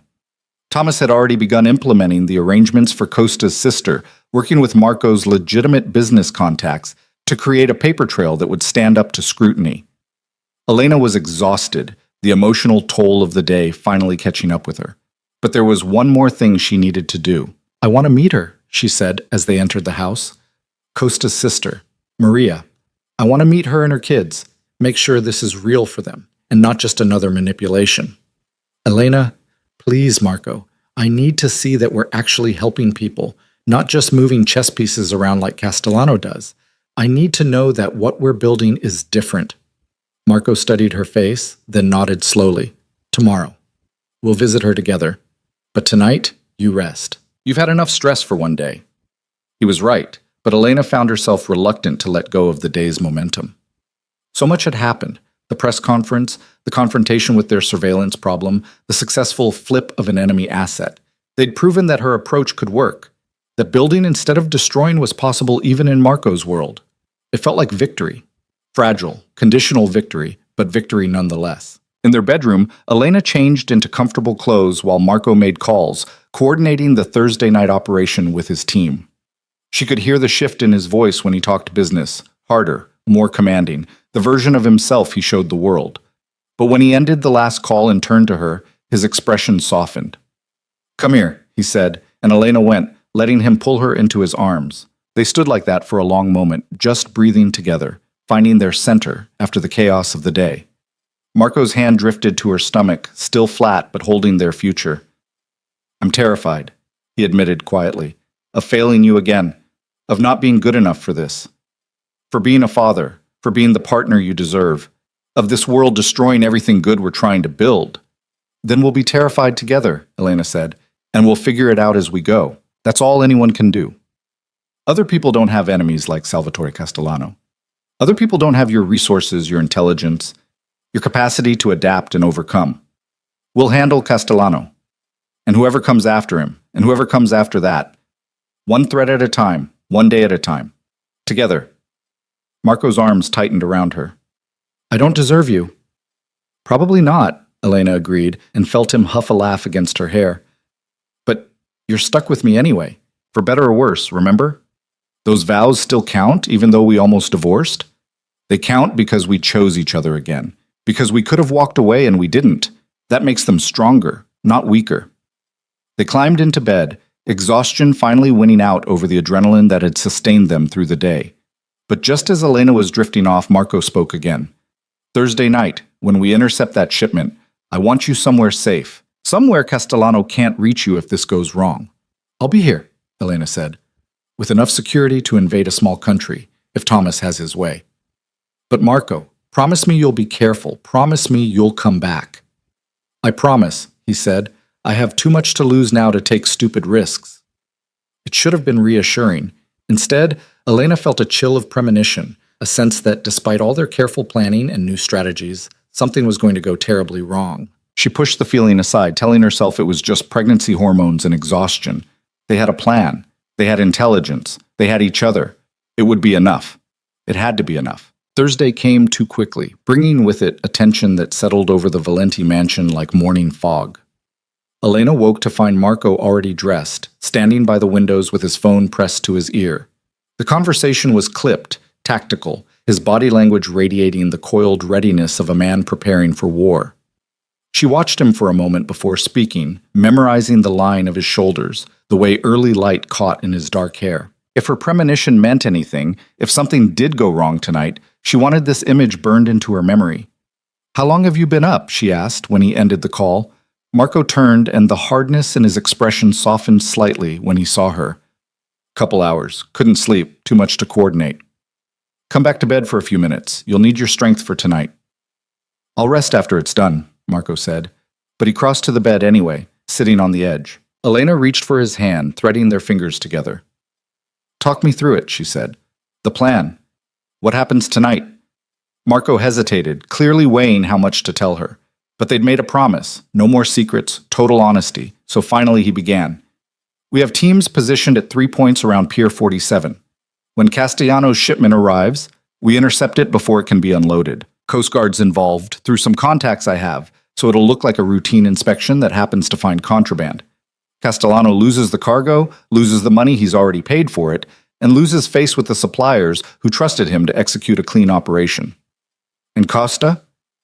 Feeding Castellano false intel right now, telling him we're focused on a completely different area of the city, chasing a lead about a rival gang moving in on territory near the East Docks. By the time Castellano realizes it's a diversion, his shipment will be in federal custody. It sounded clean, almost too clean. Elena studied Marco's face, looking for what he wasn't saying. What could go wrong? She asked. 100 things, Marco admitted. Castellano could have better intelligence than we think, could have his own people inside the Coast Guard, could have changed the location or timing, and Costa doesn't know about it, could decide that losing one shipment is worth taking a shot at me while I'm exposed. Then don't go, Elena said immediately. Send Thomas. Send your whole team. You don't need to be there personally. Yes, I do. Marco's voice was firm. If I'm asking my people to walk into potential danger, I stand with them. That's non-negotiable. Even if it means risking everything we're building? Especially then, Marco said. Because if I hide behind my people, let them take risks I'm not willing to take myself, what does that say about the man I'm trying to become? What kind of father does that make me? Elena wanted to argue, wanted to find some logic that would keep him safe at home, where she could see him, know he was protected. But she understood what he was saying. This was about more than one shipment or one rival. This was about Marco proving to himself that he could be both powerful and principled, that he could protect his family without sacrificing his integrity. Promise me something, she said. Anything. If it goes wrong, if Castellano has a trap waiting, you run. You don't try to be a hero. You don't sacrifice yourself for pride or principle or anything else. You come home to me and our baby. Promise me. Marco leaned down, pressing his forehead to hers. I promise. No heroics. I'll be smart, careful, and I'll come home. Good. Elena kissed him, trying to pour every ounce of love and fear and hope into the contact. Because I'm not doing this alone. I need you, Marco Valenti. Our child needs you, so you better keep that promise. I will, he murmured against her lips. I will. The day crawled by with excruciating slowness. Marco spent most of it in his office, coordinating with his team, running through scenarios and contingencies. Elena tried to distract herself with the arrangements for Maria Costa and her children, but even that couldn't fully quiet the anxiety churning in her gut. At noon, Maria arrived at the house with her 3 kids in tow. She was younger than Elena expected, maybe 30, with tired eyes that had seen too much hardship too soon. The children clustered around their mother, wide-eyed at the opulence of the mansion. Mrs. Valenti? Maria said, her voice uncertain. Vincent said you wanted to meet us. I don't understand what's happening. He said something about a new job, a new apartment, but it seems too good to be. It's real, Elena assured her, crouching down to be at eye level with the kids. Hi there. I'm Elena. What are your names? The oldest, a girl with her mother's dark eyes, spoke first. I'm Sophia. This is Miguel, and that's little Carlos. It's very nice to meet you all, Elena said warmly. How would you like to see the garden? We have a playground out back that no one's used in ages. The children looked to their mother for permission. Maria nodded, still looking bewildered, and the kids took off with the kind of energy only children possessed. Once they were alone, Maria's composure cracked. What's the catch? Vincent said Mr. Valenti wants to help us, but men like that don't help people for nothing. What does he want from my brother? Elena guided her to a sitting area, appreciating the woman's directness. Your brother has information that's valuable to us. In exchange for that information and his continued cooperation, we're offering him legitimate work and offering you and your children a better life. No strings attached beyond Vincent keeping his word. And if he doesn't, if he screws this up somehow, then the help stops, Elena said honestly. But Vincent won't lose anything he had before. We're not in the business of punishing families for one person's mistakes. Maria's eyes filled with tears. Do you know what it's like? Working 2 jobs and still not being able to afford winter coats for your kids? Lying awake at night wondering if you'll make rent, if they'll have food, if the school will call about another fight Miguel got into because the other kids make fun of his shoes? Elena took her hand. I can't pretend to understand exactly what you've been through, but I know what it's like to feel powerless, to feel like the world is grinding you down and there's nothing you can do to stop it. This is real, Maria. The apartment, the job, the schools, all of it. You can have a different life if you want it. Why? Maria whispered. Why would you do this for strangers? Because someone once told me that the measure of a person isn't the violence they're capable of, but what they choose to do with that capability, Elena said, thinking of Isabella's words to Marco. We're choosing to build something better, to help where we can. Your family needed help, and we can provide it. It's that simple. It wasn't simple, of course. Nothing in Marco's world was ever simple. But seeing Maria's face as Thomas showed her photos of the new apartment, watching the children play in the garden with the kind of carefree joy that came from not worrying where the next meal would come from, that felt like proof that they were on the right path. By the time the Costa family left, Maria was openly crying, hugging Elena with fierce gratitude. Thank you, she kept saying. Thank you for giving us a chance. Elena watched them drive away in the car Thomas had arranged, a reliable sedan that was years newer than anything Maria could have afforded on her own. This was what power could do when wielded with purpose. Not destruction, but creation. Not breaking people, but building them up. If only she could shake the feeling that all of it was about to come crashing down. The sun set at 6:47 p.m. Marco left at 7:15, dressed in dark tactical gear that made him look like exactly what he was, a man going into potential combat. Elena walked him to the car, ignoring Thomas's subtle suggestion that she wait inside. Be smart, she said, adjusting his vest even though it was already perfectly secure. Be careful. Come home. I will, Marco promised. He kissed her long and deep, then rested his hand on her stomach. Both of you stay safe. Thomas has orders to lock this place down the moment I'm gone. No one gets in without clearance. We'll be fine. It's you I'm worried about. Don't be. This is what I do, Elena. I've been running operations like this since before we met. I'll be home before midnight and we can celebrate Castellano's loss over that chamomile tea you like. Elena managed a smile. I'll hold you to that. She watched the car pull away, taking with it the man who'd become her entire world. The gates closed behind him with a finality that made her stomach clench. Thomas appeared at her elbow, his expression professionally neutral, but his eyes kind. He'll be fine, Mrs. Valenti. I've seen him handle worse situations than this. I know, Elena said. Doesn't make it easier to watch him drive into danger. No, ma'am, it doesn't. But he's good at what he does, best I've ever seen, and he's got more reason than ever to come home safe. They went inside. Thomas activated security protocols that turned the mansion into a fortress. Additional guards posted at every entrance, cameras monitoring every angle, motion sensors that would trigger if anything larger than a cat moved on the grounds. It should have felt safe. Instead, it felt like a gilded cage. Elena tried to distract herself with a book, then television, then restless pacing through the empty house. Every room held memories now. The kitchen where Marco had taught her to make his mother's pasta recipe, the library where they'd spent quiet evenings reading together, the terrace where he'd proposed with a ring that had belonged to his grandmother. 8 months of marriage before it fell apart. 3 months of painful separation.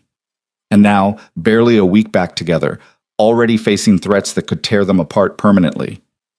At 9:30, her phone buzzed with a text from Marco. Package secured, headed home soon. Relief flooded through her so intensely she had to sit down. It had worked. The operation was successful. Marco would be home safe, and Castellano would be reeling from the loss. Elena was typing a response when the house went dark. Not just the lights, everything. The hum of electronics, the subtle whir of the security system, even the emergency backup lights that should have kicked on immediately. Complete, absolute darkness. Thomas? Elena called out, proud that her voice didn't shake. No response. She fumbled for her phone, using its dim light to navigate toward the hallway. The silence was wrong. A house this size, with this many security personnel, should never be completely silent.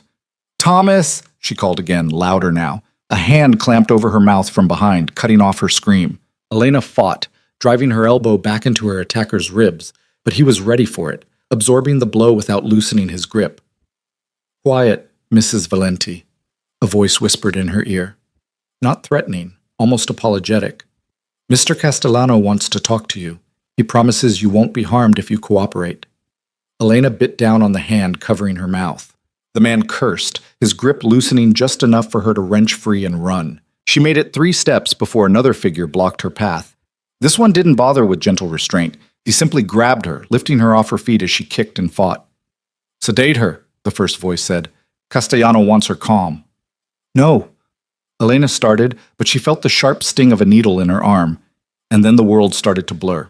Her last coherent thought before darkness claimed her was of Marco, coming home to an empty house and a broken promise that she'd stay safe. She woke to filtered daylight and the smell of expensive cigars. Elena's head throbbed, her mouth dry as cotton. It took several seconds for her surroundings to come into focus. She was in an office, elegant and masculine, with floor-to-ceiling windows overlooking the harbor. Not the Valenti mansion, somewhere else entirely.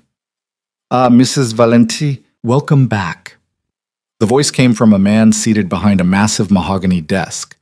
He was perhaps 60, well-dressed in an expensive suit, with silver hair, and the kind of face that could be called distinguished if you didn't know what he'd done to earn his wealth and power. Salvatore Castellano. Elena tried to stand, but her hands were zip-tied to the arms of her chair. Not tight enough to cut off circulation, but secure enough that she couldn't move. "Don't bother struggling," Castellano said mildly. "You're not in any danger. I simply needed to ensure your husband's full attention, and nothing gets Marco Valenti's attention quite like threatening something he loves." "He's going to kill you for this," Elena said, her voice hoarse from whatever they'd used to sedate her. "Perhaps. Or perhaps he'll be smart and negotiate. That's what I'm hoping for, actually. Your husband and I have been at odds for far too long. Time we came to an understanding." "By kidnapping his pregnant wife?" Elena's hands instinctively moved to her stomach, relief flooding through her when she felt no pain, no signs that the baby had been harmed. "That's your idea of opening negotiations?" "It's my idea of leveling the playing field," Castellano corrected. "Your husband cost me a significant amount of money last night. A shipment I'd planned for months, gone. Cargo worth millions, seized. Relationships with suppliers damaged, perhaps beyond repair. I could respond with violence, start a war that would cost both of us dearly. Or I could do this, take something he values and negotiate from a position of strength." "You think holding me hostage makes you strong?" Elena laughed, bitter and sharp. "It makes you desperate. It proves you can't beat Marco through legitimate means, so you resort to coward's tactics." Castellano's expression hardened. "Careful, Mrs. Valenti. I've been very clear that you're not to be harmed, but that courtesy extends only as long as you remain civil." Elena forced herself to breathe, to think past the fear and anger. She was alone with a man who'd orchestrated the destruction of her marriage, who'd kidnapped her to use as leverage, who clearly saw her as nothing more than a tool to manipulate Marco. Goading him would accomplish nothing, but maybe talking to him would. "What do you want?" she asked, keeping her voice level. "What terms are you offering for my release?" "Direct. I like that." Castellano leaned back in his chair. "It's simple, really. Your husband withdraws from waterfront operations entirely. cedes control of the docks to me. In exchange, I return you unharmed and we establish a permanent truce. No more interference in each other's business. Clean, professional boundaries." "And you think Marco will agree to that? Give up a major portion of his territory because you took me?" "I think he'll do whatever it takes to get you back safely," Castellano said. "He's already proven he values you above business interests. Why else reconcile publicly? Why else announce the pregnancy? He's showing the world his weakness, and I'm simply exploiting it." "Or he's showing the world that he's strong enough to protect what matters to him," Elena countered. "You think taking me makes you powerful? But all it does is guarantee that Marco will destroy you. Completely. Permanently. There won't be negotiation, Salvatore. There will be war, and you will lose." Bold words from a woman tied to a chair. True words from a woman who knows her husband. Elena met his eyes steadily. "You've made a critical mistake. You think I'm his weakness, but I'm actually his strength. His reason to be better, smarter, more strategic than he's ever been. And you just gave him the perfect motivation to show you exactly what he's capable of." Castellano studied her, something like respect flickering in his expression. "You really believe that?" "I know it. Just like I know that whatever happens here, whatever choices you make in the next few hours, will determine whether you survive what's coming. Because Marco Valenti is coming for me. And when he gets here, you better hope you've treated me well. Is that a threat?" It's a fact, Elena said. You can still fix this. You can let me go, call it a misunderstanding, and maybe he'll let you keep your life even if you lose your business. But if you hurt me, if you hurt our baby, there is nowhere on this earth you'll be able to hide from him. Castellano was silent for a long moment, his fingers drumming on the desk. Finally, he stood, walking to the windows. I didn't want this, he said quietly. I've known Marco since he was 25 years old, ambitious and ruthless, and absolutely certain he could remake the city in his image. We had an understanding back then, mutual respect, clear boundaries. But somewhere along the way, he started thinking he could change the rules, clean up the waterfront, shut down operations he deemed immoral. He forgot that this world doesn't reward morality. Maybe that's the problem, Elena said. Maybe this world needs someone willing to change the rules. Someone who remembers that power is supposed to protect people, not exploit them. You sound like my daughter, Castellano said, and there was unexpected pain in his voice. She used to say the same things, that there had to be a better way, that violence wasn't the only answer. She died believing that. Cancer, 7 years ago. And it didn't matter how much money I had, how many people feared me. I couldn't save her. And Marco got her back, Elena whispered, understanding dawning. He got her back, Castellano confirmed. When my own people couldn't find her, when the police did nothing, Marco Valenti tore apart that entire network until he found where they were keeping her, brought her home to me, refused payment, said no father should have to go through what I'd gone through. But she died anyway. Cancer, Castellano repeated. Just like Lucia, just like Isabella. The trauma, the doctor said. Sometimes the body can't process that kind of violation, and it manifests as disease years later. Gianna fought for 3 years before it took her, and his voice cracked. I've spent every day since trying to fill the holes she left, building empires, crushing rivals, accumulating power. None of it matters. None of it brings her back. Elena's heart broke for him despite everything. I'm sorry, truly, but Salvatore, taking me won't fill that hole either. It won't bring Gianna back or make the pain stop. It'll just add more death, more violence, more families destroyed. Is that really what she would have wanted? Castellano turned from the window, and Elena saw tears on his face. No. She'd be ashamed of what I've become, what I've done. But I don't know how to be anything else anymore. Then let Marco show you, Elena said urgently. He's trying to build something different, a way to have power without destroying everything good in the world. You could be part of that. You could help him instead of fighting him. And give up everything I've built? Transform it, Elena countered. The way Marco's transforming his operations, turn the waterfront into legitimate business. Use your connections and resources to build instead of destroy. Honor Gianna's memory by becoming the man she believed you could be. It was a gamble. A huge, desperate gamble built on nothing but intuition and the pain she'd seen in Castellano's eyes when he spoke about his daughter. But Elena was out of options, out of time, and betting everything on the possibility that grief and loss had made this man just as desperate for redemption as Marco. Castellano stared at her for what felt like an eternity. Then he moved to his desk, picking up a knife that made Elena's heart jump until she realized he was cutting through her zip ties. You're free to go, he said quietly. Tell your husband I want to talk, really talk. No weapons, no threats. Just two fathers who've lost too much and don't want to lose anything else. Elena stood on shaking legs, rubbing her wrists where the ties had left red marks. You'll release me? Just like that? Just like that. I have men who'll drive you back to your home. You have my word you won't be harmed. Your word didn't mean much when you had me kidnapped. No, Castellano agreed. But maybe it can start meaning something again. Maybe I can start being the man my daughter thought I was before this world corrupted me completely. Elena wanted to believe him, wanted to think that her words had gotten through, that she'd somehow negotiated her freedom through nothing but conversation and appeal to his buried humanity. But years of watching people lie had taught her caution. Marco's going to want proof, she said, that this isn't another manipulation, that you're serious about peace. Castellano nodded slowly. What would convince him? Let him audit your waterfront operations. Show him you're willing to go legitimate. Work with him instead of against him. Build the kind of business Gianna could have been proud of. That's asking for a lot of trust. So is letting me walk out of here, Elena countered. But we both have to start somewhere if this is going to work. You take the first step by releasing me and offering real negotiation. Marco takes the next step by hearing you out instead of responding with violence. And maybe we build something better than what we had before. Castellano extended his hand. After a moment's hesitation, Elena shook it. Tell him I'll be waiting for his call, Castellano said. And Mrs. Valenti, I truly am sorry for the kidnapping, for manipulating your marriage, for all of it. I've been so focused on winning that I forgot what I was fighting for in the first place. Then stop fighting, Elena said. Start building instead. That's what winners do. The drive back to the Valenti mansion took 40 minutes. Elena spent it composing a text to Marco that would keep him from immediately launching an assault on Castellano's position. She needed him to hear her out, to consider the possibility that peace might be achievable without more bloodshed. But when they pulled through the gates, she found Marco waiting on the front steps, and the expression on his face made her forget every carefully prepared word.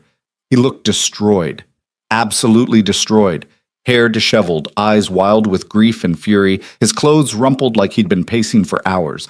The moment the car stopped, he was yanking open her door, pulling her out, his hands running over her face, her arms, checking for injuries. Are you hurt? Did he touch you? Did anyone? His voice broke. I'm fine, Elena assured him, pulling him into a fierce hug. I'm okay. The baby's okay. We're both okay. Marco's arms crushed her against him, his whole body shaking. I thought, when I came home and you were gone, when Thomas was unconscious and the security system was fried, I thought I'd lost you. Thought I'd broken my promise and you'd paid for it. Thomas? Is he? Concussion. He'll recover. But Elena, they took you from a house that should have been impenetrable. They walked in like we had no security at all. If Castellano wanted to hurt you, he didn't, Elena interrupted. Marco, listen to me. I need you to listen before you make any decisions. Castellano let me go, willingly. He wants to talk, really talk, about peace, about going legitimate, about ending this before anyone else gets hurt. Marco pulled back, his expression hardening. He kidnapped you to get me to negotiate? That's his idea of peace? It was his idea of leverage, Elena admitted. But I think he's done. I think losing his daughter broke something in him, and he's been trying to fill that void with power and conquest. But it's not working. He's empty inside, just like you were when you let me walk away. And I think he's ready to try something different if you're willing to give him that chance. You want me to negotiate with the man who took you from our home? Who threatened our child? I want you to be the man who chooses building over destroying, Elena said fiercely. The man who sees another broken father and offers him a path to redemption instead of revenge. I want you to be the man our child will be proud to call their father. Marco's jaw worked, emotions warring across his face. He could be lying. This could all be a setup. It could be, Elena agreed, but we'll never know unless you take the risk. Unless you trust that maybe, just maybe, we can end this cycle of violence and build something better.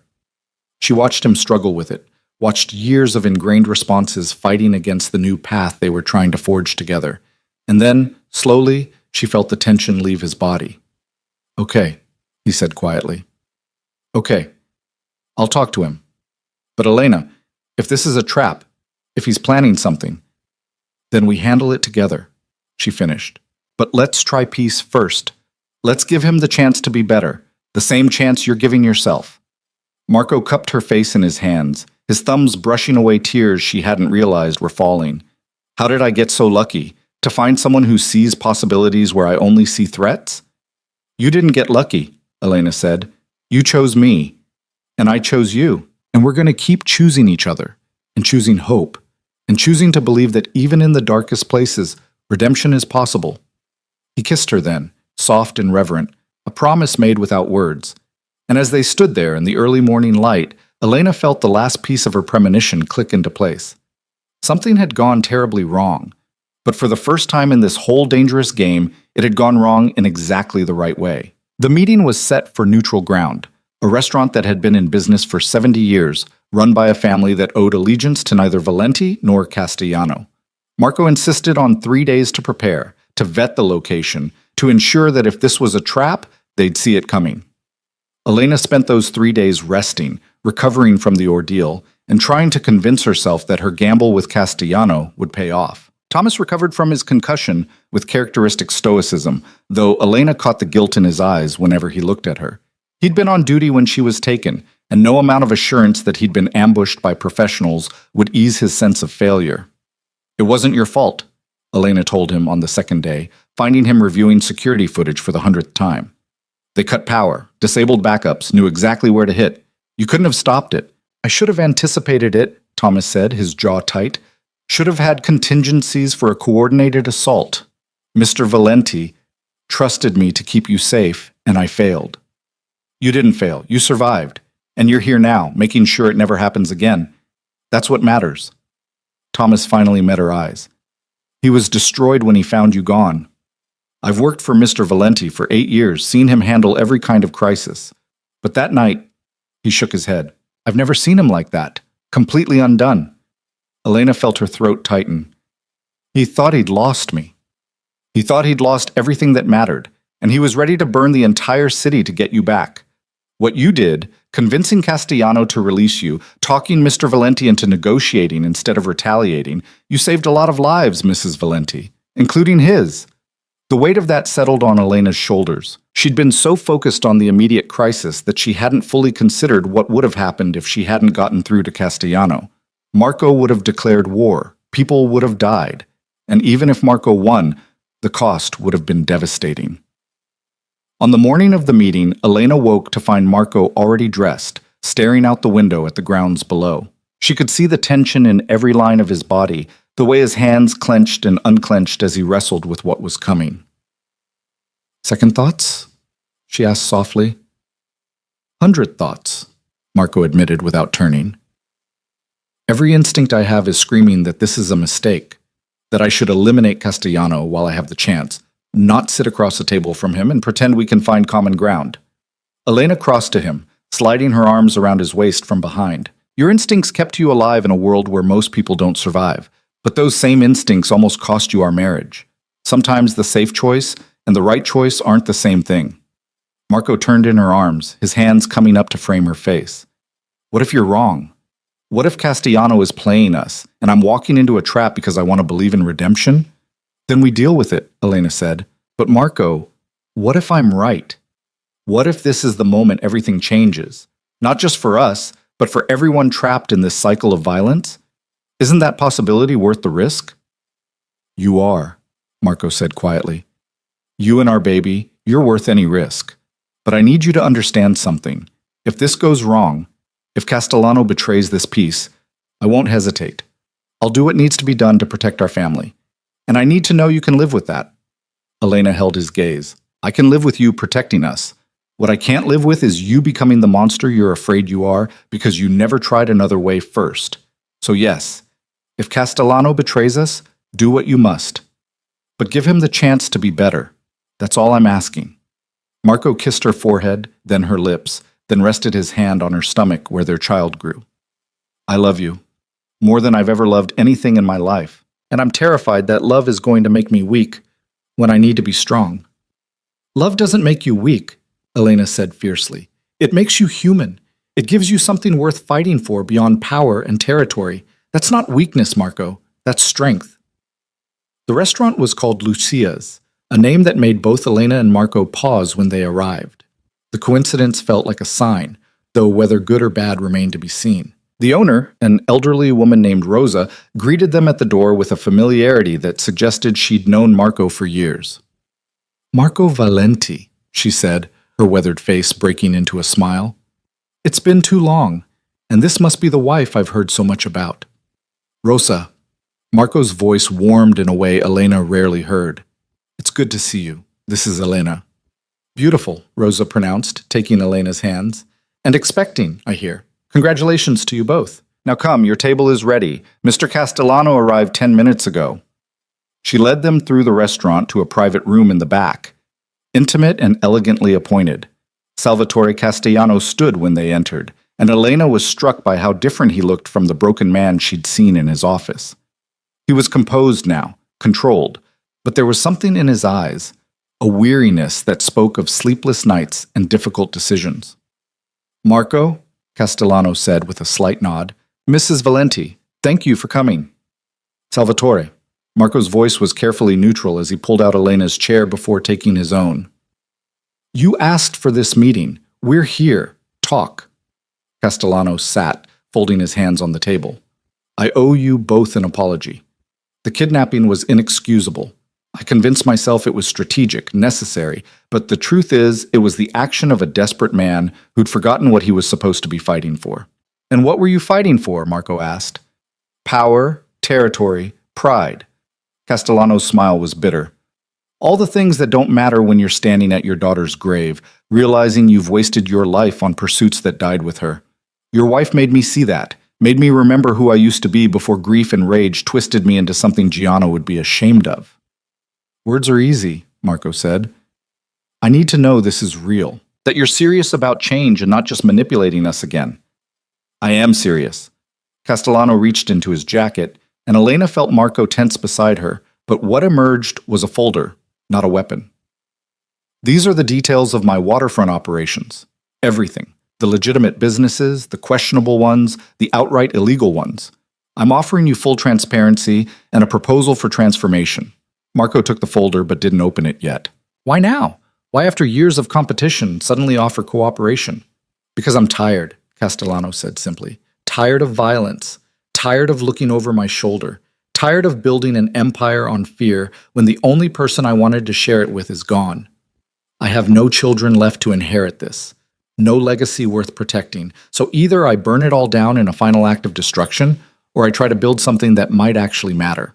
Which brings us to the question of what you want, Marco said. Partnership, Castellano said. Real partnership.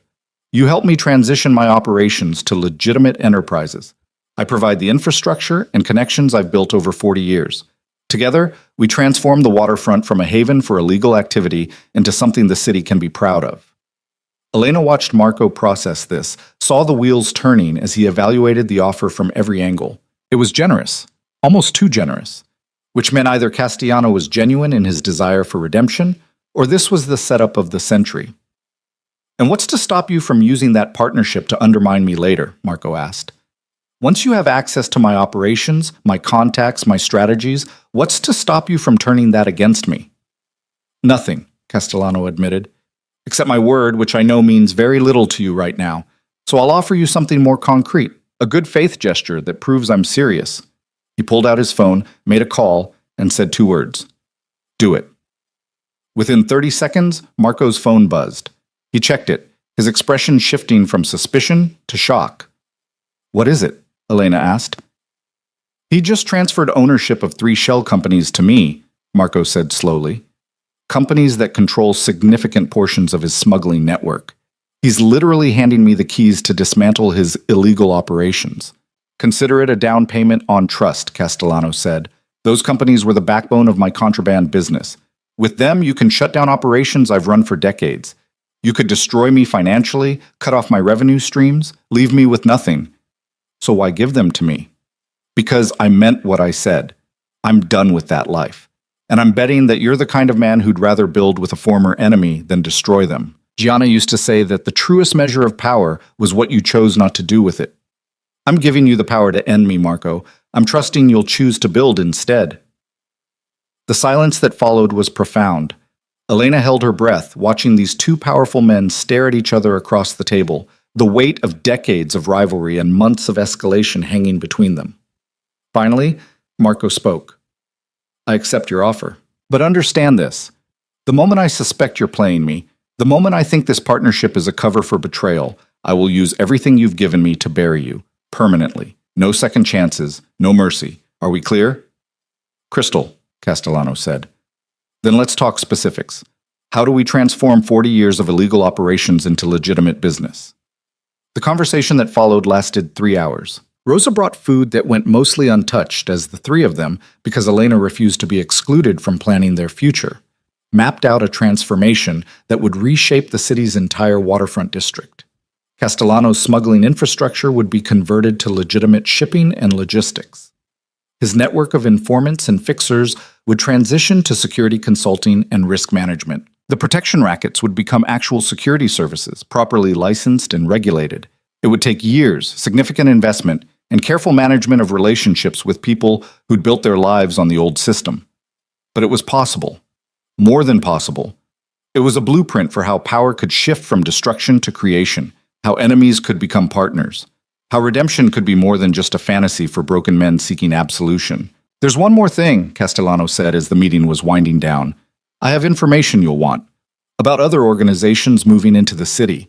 Groups that make our old rivalry look like a disagreement between gentlemen." "What kind of groups?" Marco asked. "International syndicates, trafficking networks, people who see the vacuum left by our conflict and think they can establish operations here." Castellano's expression darkened. "The same people who took Gianna, who took Lucia, who are taking daughters and sisters and mothers every single day while we waste resources fighting each other." Elena felt her blood run cold. "You want to stop them." "I want to destroy them," Castellano corrected. "And I can't do it alone. But together, with your resources and my intelligence network, we could shut down operations that the authorities can't even find." Marco leaned back in his chair, and Elena could see the calculation in his eyes. This was the kind of work he'd done with Lucia, the kind that actually mattered, that saved lives instead of just accumulating power. "You're talking about going to war," Marco said. "I'm talking about doing something meaningful with the power we've accumulated," Castellano countered. "I'm talking about making sure other fathers don't have to live through what we did, that other mothers don't have to bury daughters who deserved so much better than this world gave them." The pain in his voice was raw, genuine. Elena reached across the table, covering his hand with hers. "Then we do it together," she said, looking from Castellano to Marco. "All of us. We build this partnership, transform the illegal operations, and use our combined resources to actually protect people instead of exploiting them. We make our power mean something." Marco's eyes met hers, and she saw the moment he made his decision. "All right, we're in. But Salvatore, this stops being about revenge and starts being about justice. We do this the right way. We don't become the monsters we're fighting." "Agreed," Castellano said. "The right way. Whatever that takes." They shook hands across the table, sealing a partnership that would have seemed impossible just days ago. As they stood to leave, Rosa appeared with a small package wrapped in brown paper. "For the baby," she said, pressing it into Elena's hands. "Something my grandmother made for her children. May it bring your family as much joy as it brought ours." Elena unwrapped it to find a delicate hand-knit blanket, soft and warm, clearly made with love by someone who understood the preciousness of new life. "It's beautiful," Elena said, her eyes filling with tears. "Thank you." "Children are the future," Rosa said simply. "They deserve a world better than the one we've built. You three, you have a chance to give them that. Don't waste it." The drive home was quiet, both of them processing what had just happened. Marco held Elena's hand, his thumb tracing circles on her palm, an unconscious gesture that grounded them both. "Did we just change everything?" Elena asked finally. "I think we might have," Marco admitted. "Or we just made the biggest mistake of our lives and won't realize it until it's too late." Optimistic. Realistic. But Marco's lips quirked in what might have been the beginning of a smile. "Though I'm choosing to believe you're right. That redemption is possible. That people can change. That we can build something better." "We can," Elena said firmly. "We already are." The transformation took time. 6 months of careful restructuring, of transitioning personnel, of converting illegal operations to legitimate businesses. Vincent Costa proved invaluable, his knowledge of Castellano's organization helping to identify which parts could be salvaged and which needed to be completely dismantled. Maria and her children thrived in their new life. Elena visited them often, watching the kids blossom in their safe neighborhood, seeing Maria's confidence grow as she succeeded in her new career. It was proof that their choices mattered, that building up was more powerful than tearing down. Elena's pregnancy progressed smoothly. Marco attended every doctor's appointment, his hand always finding hers during ultrasounds, his eyes filled with wonder when he felt the baby kick. He was transforming too, learning to balance his protective instincts with trust, his need for control with partnership. They learned they were having a daughter at the 20-week ultrasound. Marco went very quiet when the technician made the announcement, and later that night Elena found him in what would become the nursery, his head in his hands. "Talk to me," she said gently. "A daughter," Marco said roughly. "I'm going to have a daughter in a world that's still so dangerous for young women. A world where people like the ones who took Lucia and Gianna are still operating. And I'm terrified, Elena, terrified I won't be able to protect her, that I'll fail her the way I failed everyone else." Elena sat beside him, taking his hand. You didn't fail, Lucia. You saved her, gave her 5 more years. And you're not going to fail our daughter because you won't be protecting her alone. You'll have me. You'll have an entire network of people we're building who understand that protecting children means creating a safer world, not just locking them away from danger. What if it's not enough? Then we'll deal with it when it comes, Elena said. But Marco, you can't live in fear of what might happen. You have to trust that we're doing everything we can, and that has to be enough. Our daughter deserves parents who believe in possibility, not ones paralyzed by fear. Marco pulled her into his arms, burying his face in her hair. How did you get so wise? I married a man who taught me that strength comes in many forms, Elena said, even if he's still learning that lesson himself. The partnership with Castellanos solidified over those months. They shut down 2 trafficking operations together, providing evidence to authorities that led to dozens of arrests and the rescue of 43 victims.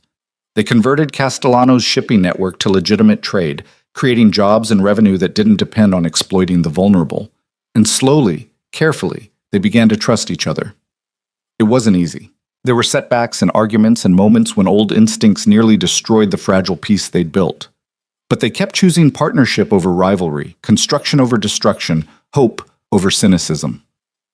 Elena gave birth on a cold February morning, 3 weeks before her due date. Labor came fast and hard, leaving Marco white-knuckled and terrified as he held her hand through contractions that seemed to tear her apart. You're doing great, he kept saying, though his voice shook. You're so strong. Just a little longer. Easy for you to say, Elena gasped between contractions. You're not... Another wave of pain cut off her words. But then, after hours of struggle, their daughter arrived. Tiny and perfect, and screaming with the outrage of someone who'd been evicted from comfortable accommodations before she was ready. She's beautiful, the doctor said, placing the baby on Elena's chest. Absolutely perfect. Elena looked down at her daughter's face. Marco's dark eyes, her own stubborn chin, a shock of black hair that stood up in all directions, and felt her heart crack open with love so intense it was almost painful. Hi, baby girl, she whispered. We've been waiting for you. Marco stood frozen beside the bed, staring at his daughter with an expression Elena had never seen before. Awe and terror, and love all mixed together, overwhelming in its intensity. Do you want to hold her? Elena asked gently. I don't... What if I drop her? What if I hurt her? You won't, Elena assured him. Come on, meet your daughter. The nurse helped transfer the baby to Marco's arms. He held her like she was made of glass, every muscle tense with the fear of making a mistake. But as he looked down at her face, something in him visibly softened. Hi, he said quietly. Hi there. I'm your dad. And I promise I'm going to do everything I can to give you a world worth growing up in. A world where you're safe and loved and free to become whoever you want to be. The baby opened her eyes, dark and unfocused, seeming to look right at him. And Marco made a sound somewhere between a laugh and a sob. She's perfect, he said to Elena. She's absolutely perfect. She is, Elena agreed. What should we name her? They'd discussed names for months, but never settled on anything that felt right. Now, looking at their daughter, Marco spoke without hesitation. Isabella, he said. Isabella Lucia Valenti. After the women who showed me what real courage looks like. Elena felt tears streaming down her face. It's perfect. She's perfect. We're perfect. The next months were a blur of sleepless nights and overwhelming love. Isabella proved to be a demanding baby, colicky and particular about how she liked to be held. But Marco was patient with her in a way he'd never been with anyone else, walking her through the mansion at 3 a.m, singing Italian lullabies his mother had sung to him. Elena would wake to find them like that. Marco pacing the nursery with Isabella against his chest, his deep voice soft and tender, their daughter finally settling into sleep. He was a natural father, all his protective instincts channeled into gentle care instead of paranoid control. They had Isabella baptized in a small ceremony with just their closest people present. Vincent Costa stood as godfather, a choice that raised eyebrows but felt right to both Elena and Marco. Maria and her children came, as did Thomas and many of Marco's people who'd become family over the years. And Salvatore Castellano came, holding a gift he'd clearly agonized over, a silver locket containing a photo of his daughter, Gianna. For when she's older, he said, his voice rough. So she knows that her parents chose hope over hatred, that they built bridges instead of walls, that they believed people could change. Marco took the locket, and the two men stood there for a moment, no longer enemies or even partners, but something more fundamental. Two fathers who'd loved and lost and found their way back to something resembling peace. Thank you, Marco said quietly, for everything, for giving us a chance to be better. Thank you for taking it, Castellano replied. 6 months after Isabella's birth, Elena stood on the terrace of the Valenti mansion, watching the sun set over the city. So much had changed since that night in the hospital parking lot when Marco had found her, since the moment she'd decided to fight for their marriage instead of running from it.